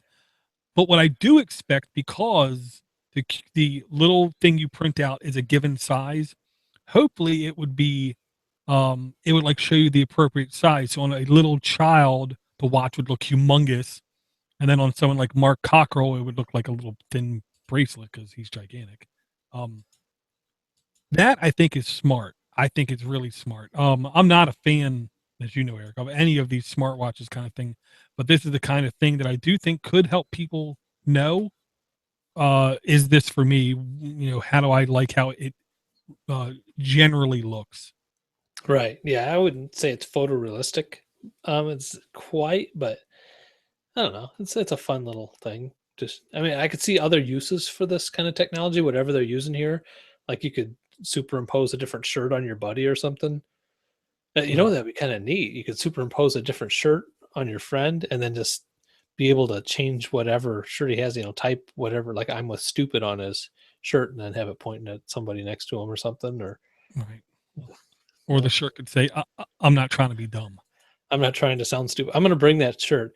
Mine doesn't say I'm not trying to be dumb. It says I'm not trying to sound stupid. And I will be wearing that around the downtown Chicago area. Okay. Yay. All right. That's my tank for tonight. I'm sure you've got plenty to fill up. You got some emptying to do yourself. So Well, I'll you get know. out of your way. Okay. Well, I don't want you to get out of the way. I want you to I want you to partake and enjoy. Okay, first one is a game. It is eerily like a game I brought where I was telling Steve it's like shuffleboard. Okay, it's kind of like that, but it's just a touch different. This is called Revolution. I always like a good revolution. Oh, who doesn't, unless of course you're in charge. This game is like a shuffleboard game, but your target and the destination and source where you're coming out of and going into has moving barriers circling around them at all times, and they're all different patterns, all different things, and you have to make it inside of the barrier when it's the right color and leave when it's the right color. But on top of it, the surroundings around you are slowly coming in. It's like the old Indiana Jones, Star Wars. The pit is closing in on you, so you have to get out in a certain amount of time. These games are so this is now I would say this is like a copy, or not a copy, but a mix up of the one you brought. I can't remember what it was called, the shuffleboard one, and then you throw in like one more line along with it a little bit, and then you got this game. It's so neat what they're doing with these. Yeah, it's definitely like a hybrid mix of other games. In just interesting enough, my kids enjoyed it, but they got awfully loud when they were playing it. Oh yeah, hurry up, hurry up, hurry up! You know, kind of thing. So nobody likes to get squished in between walls. Yeah, so we couldn't leave it on for too long. People were kind of getting mad at us. So you know, but that's that. That's called Revolution by Bulky Picks. E for everyone, free in-app purchases. Okay, wow. I just copied and pasted, and for some reason I got a whole bunch of foreign language characters. Let me try that again. Okay. The Onion today on my Onion Daily Calendar had something about a guy who accidentally hit the control, and somewhere up in between tab and the tilde hit something. He couldn't recreate it, but it made some kind of a weird symbol on his computer, and he had like experts come from far away to come examine it, and they couldn't find any actual language that symbol. It kind of looked like an F in Arabic, sort of, that they couldn't find any languages that at any time in history would have caused that. It was just, I thought it was hilarious. That's the Onion. Yeah. Okay. This is a game called The Inner World. It's $4, $3.99. E for everyone, 0 in-app purchases. I like games you pay for and you know exactly how much you're going to pay in the lifetime of the game because it has no in-app purchases. This is definitely a discovery, choose your own adventure a click adventure kind of game where you have a basic static like screen where you have to click this. You have to basically discover what you have to click in order to advance out of that screen into the next screen. Um, we've brought way more than a couple kind of games like this.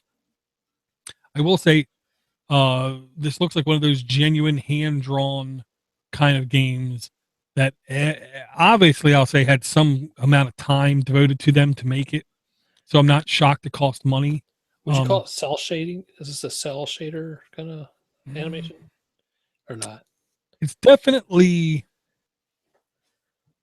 kind of, but I do see shading in individual shells. So I'd say no. It's It's hand drawn, non stereoscopic 2D. It says. Yeah, so it's just 2D. It's just not no 3D crap.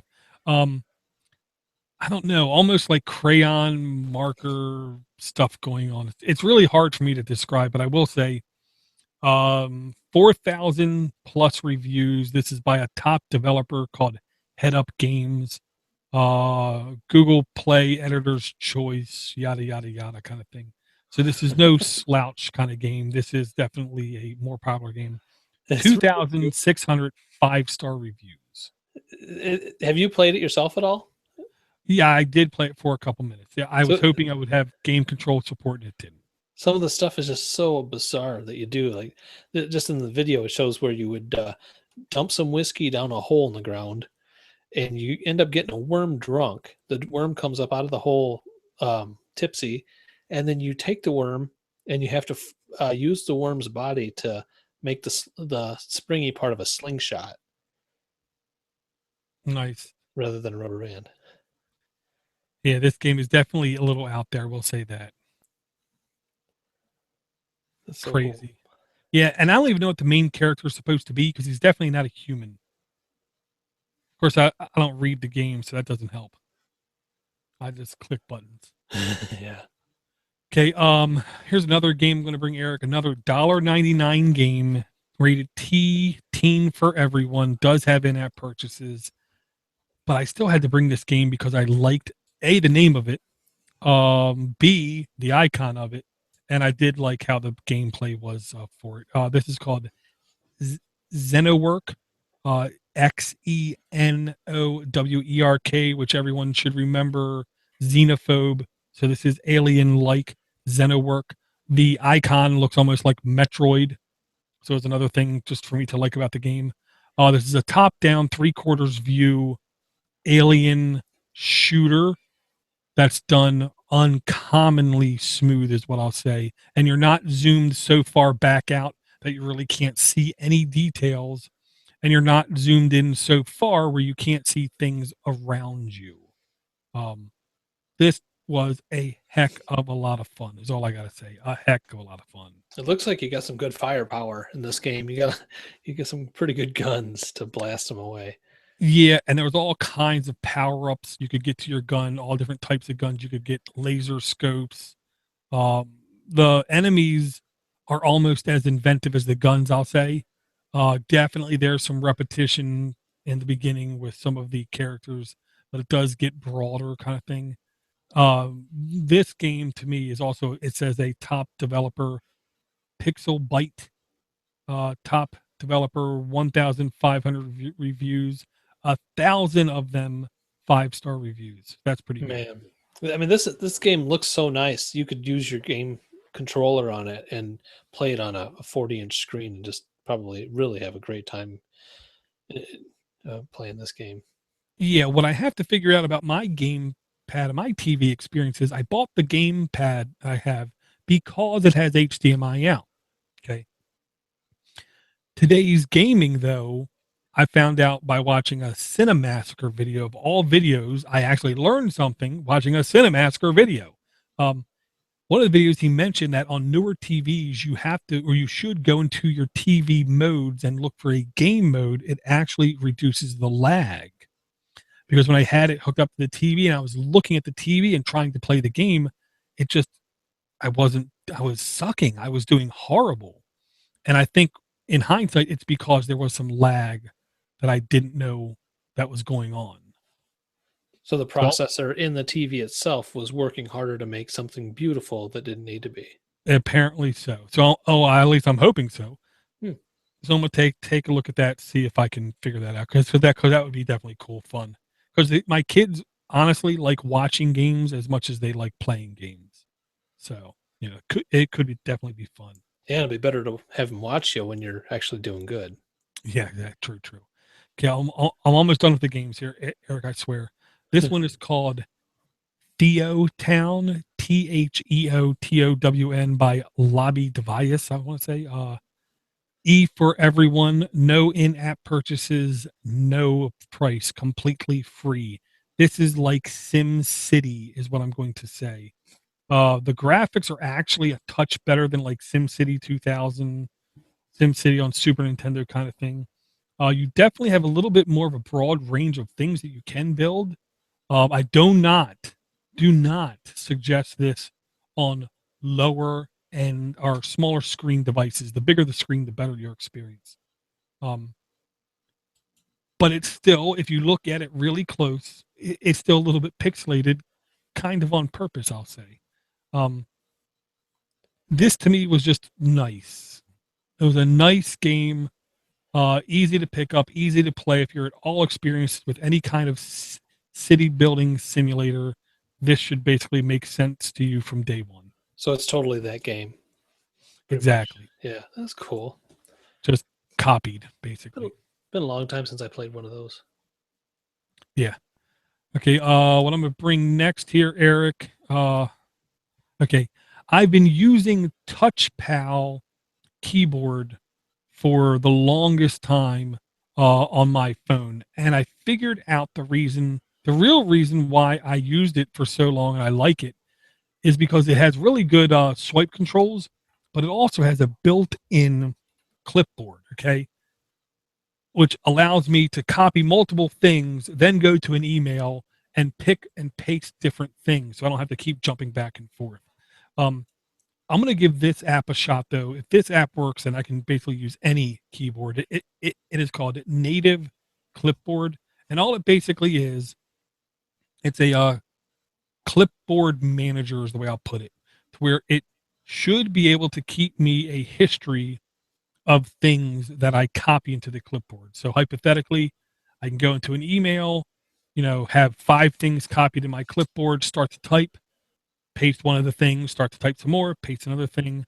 I'm finding I'm very mentally hooked on the idea of having on my Android device a multiple clipboard, where on the desktop computer I was never using it. But now I think, because I've been using my Android device so much for communications, I think I'm going to actually go back and try to get a good clipboard manager for my computer. Yeah, I never even thought about having more than one thing clipboarded. And that would make so much sense because I'm always going back, cut and paste, cut and paste, cut and paste, cut and paste. I could just do all the pasting without all the cutting. Yeah, what I used to find myself doing on the desktop was copying something, going to someplace else, clicking, hitting space, hit paste, and then highlighting more, including what I already pasted, and more, and then like building it up that way. And that was a really painful way of getting everything I wanted into one space. So a clipboard manager definitely should make that easier. Huh. Yeah, that's cool. Okay, that was Native Clipboard E for everyone, completely free, no in-app purchases. Hopefully it's going to do the trick. DHM 47. I don't know if you mentioned. Okay, this is another thing I'm going to try to put on my tablet. Hopefully it's going to help me be a little bit more streamlined and productive. This is called Mono Space Beta, not Moon. Mono Space Beta. Underwood apps, E for everyone, no in-app purchases, completely free. There's a couple Linux applications that do this as well. What the goal of this is a super simplistic and plain just text editor. No frills, no toolbars, no curved edges, no drop shadows, no nothing. Just flat background, flat text.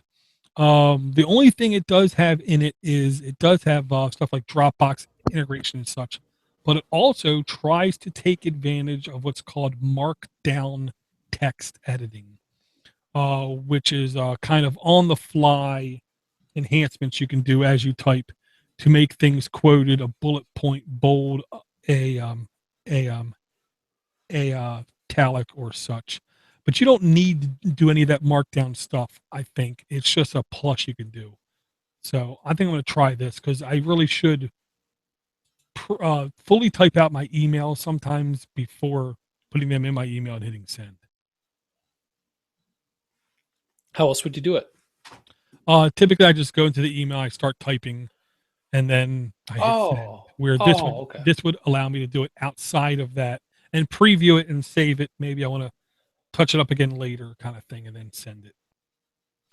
And I'm not going to lie, Eric. Even though, yes, Bauermeister, if you listen to this show too, I just said that as well. I've been, I had multiple people that I know and I trust tell me I should use voice dictation, copy down blurbs when I get home, proofread them, and then publish them on the intertubes as stuff. And I've always been toying around with that idea. So I would like to try to get into the idea of actually using a genuine text editor while I'm on the go, because when I'm sitting here, I got no time to type out stuff. So you mean when you get an idea that comes in your head or something you heard, or what do you, an idea, a gripe, something now makes sense in the realm of computers or computing or ecosystems, domains, whatever, and just blurb it out and put it someplace. I try that every now and then, and it seems like when I go back to look at it, it was not nearly the epiphany that I thought it was at the time, and it probably wasn't even worth writing down. Well, I would say hindsight's 2020, but maybe hindsight dulls the senses. I don't know. Yeah, I don't know. Having the note's nice, because if I'm driving and I've got my car mount, I can just pull the pen out and write right on my screen real quick if I think of something, or I suppose I could talk too, but I don't know. Yeah, I'm really habitually, Eric. I'm habitually on top of the voice dictation for me to do input on the phone. I'm literally sitting there with my wife sometimes with one headphone in while she's watching some show that I really, whatever, don't care about. And I'm on Voxer, and then I literally stand up, walk into the kitchen, talk into the phone, finish, walk back into the living room and sit down versus sitting there typing. Oh, on the Voxer? Yeah. Just because I can. Because it's that much easier to talk than. Yeah. Well, you can't sit down all the time. You got to get up and move every now and then. Yeah, that's my excuse. Sure. Okay, I'm going to bring one more app here, Eric, and I encourage people, if you have a better alternative to this one, you got to let me know. Okay. This is called Divide et Impera Task, or Divide et Impera Task. I don't know. Do you have a different? Could you copy and paste that in there again? That one's not working for me. Didn't work? No. Okay, let me try that again. Let me just refresh my page. Maybe since I opened the browser up. No, it's still there. Okay. I'll also paste the name of the application. Maybe that'll work. Yeah. Okay. This is by Martin Mauch, free app, no in-app purchases, for everyone. And he says right in the very beginning, caution, this is alpha software. Use at your own discretion, kind of thing. But what this is called, mind dump or mind map, I think is the actual correct word. Mind mapping software.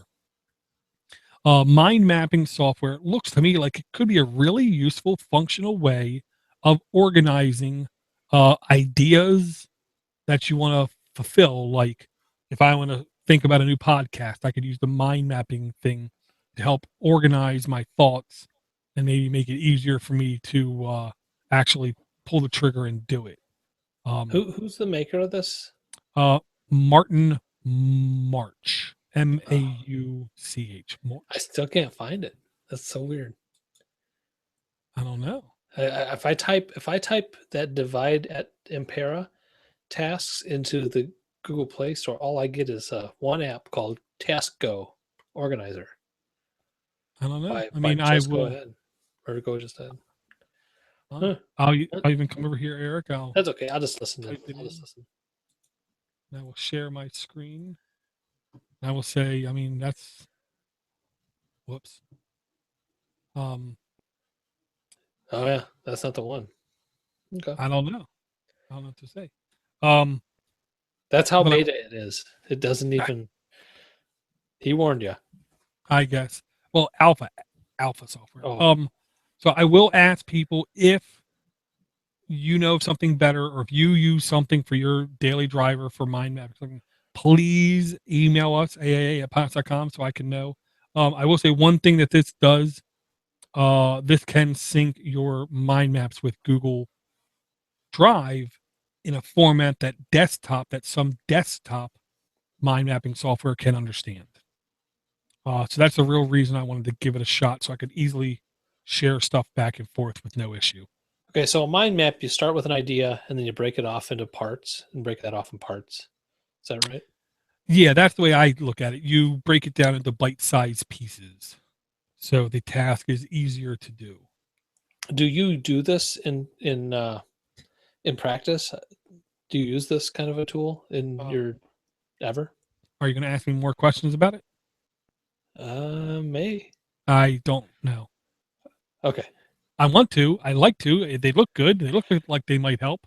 I see people doing it. I see people showing me how to do it. I've never done it in real life. I mean, we Gotcha. sort of do when we have emergencies at City Hall. I guess when we have our central command set up, we kind of do a thing like that, I guess, where everybody gets tasks. But as far as finishing one project, I've never done it like that. Gotcha.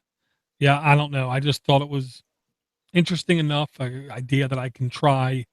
I keep looking for different ways that I can maybe possibly organize brain activity in such a way where things actually get done.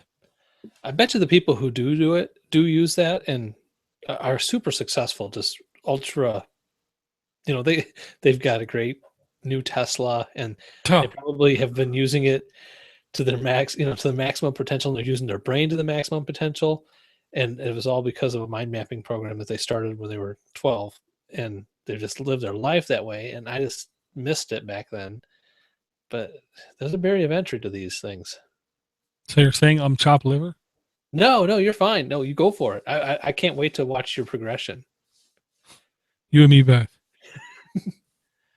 Okay, Eric, is there anything you would like to end off saying to the folks? I want to say I'm sorry for not reading your emails this week, but the show's got kind of jiggered around a little bit with a guest coming in on Wednesday. So next week we will promise we will read not only your emails but the new ones that came in since then. Very cool, very cool. Yep, and I want to thank everyone for downloading. Thank everyone for subscribing. Thanks everyone who contacts us in any shape, way, or manner. And I want to thank everyone who goes to pods.com/Amazon, the easiest way to support the network. And we will see everyone next week. Audacity.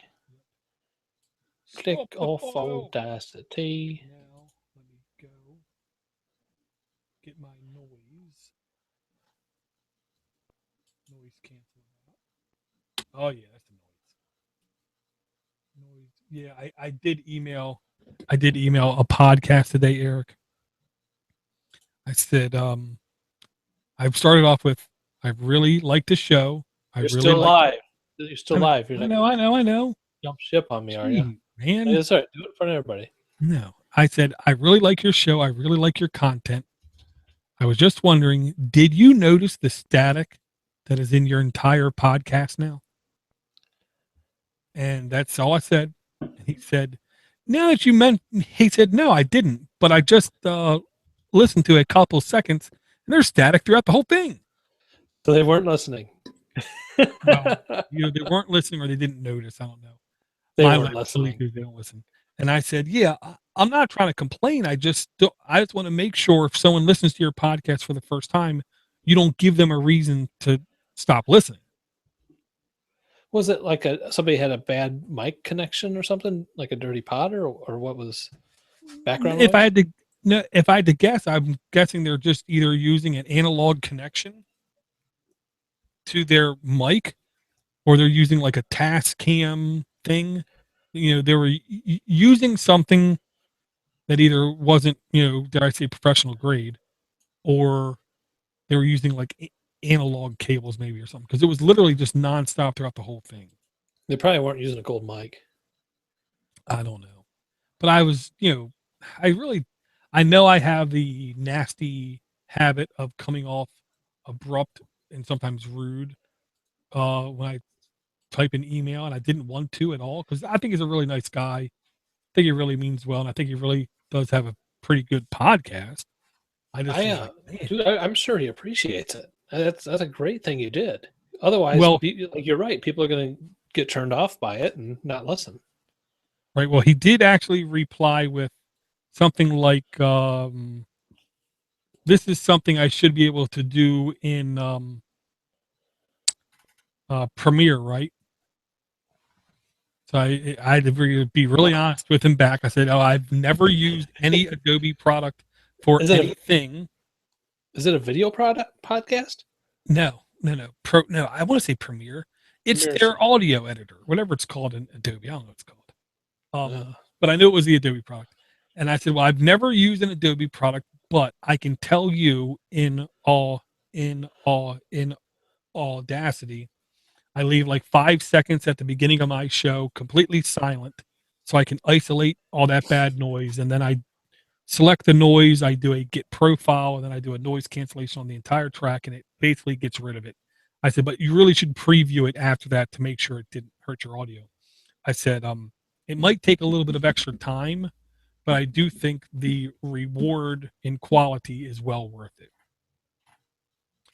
And he just replied back, sounds good. Thank you for letting me know, kind of thing. But I was really afraid he's going to say, you don't like it, stop listening. You're his new unknown caller. Yeah. I don't want to be that guy.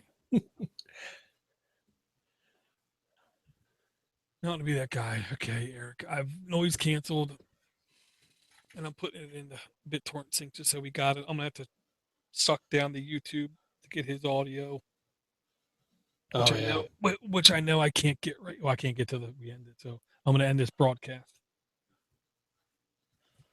Cool. All right, Mark Rhino, James, Jay DeWin, everyone else who came out. Thank you guys very, very much for coming out. Thank you guys for watching. And I'm sorry you had to hear a guy cussing. Yeah. And hey, Mark, thanks for straightening out that watch face, man. You're doing great work, and we need to do some promotion of your watch faces. I'll just say I would love it if somebody would contact him and say, hey, man, you made some really nice watch faces. Could you make us some for some money? I think that'd be awesome, because he does do damn good work. Yeah. No, I think he'll make you a custom one for a price. I gotta get one. All right, man.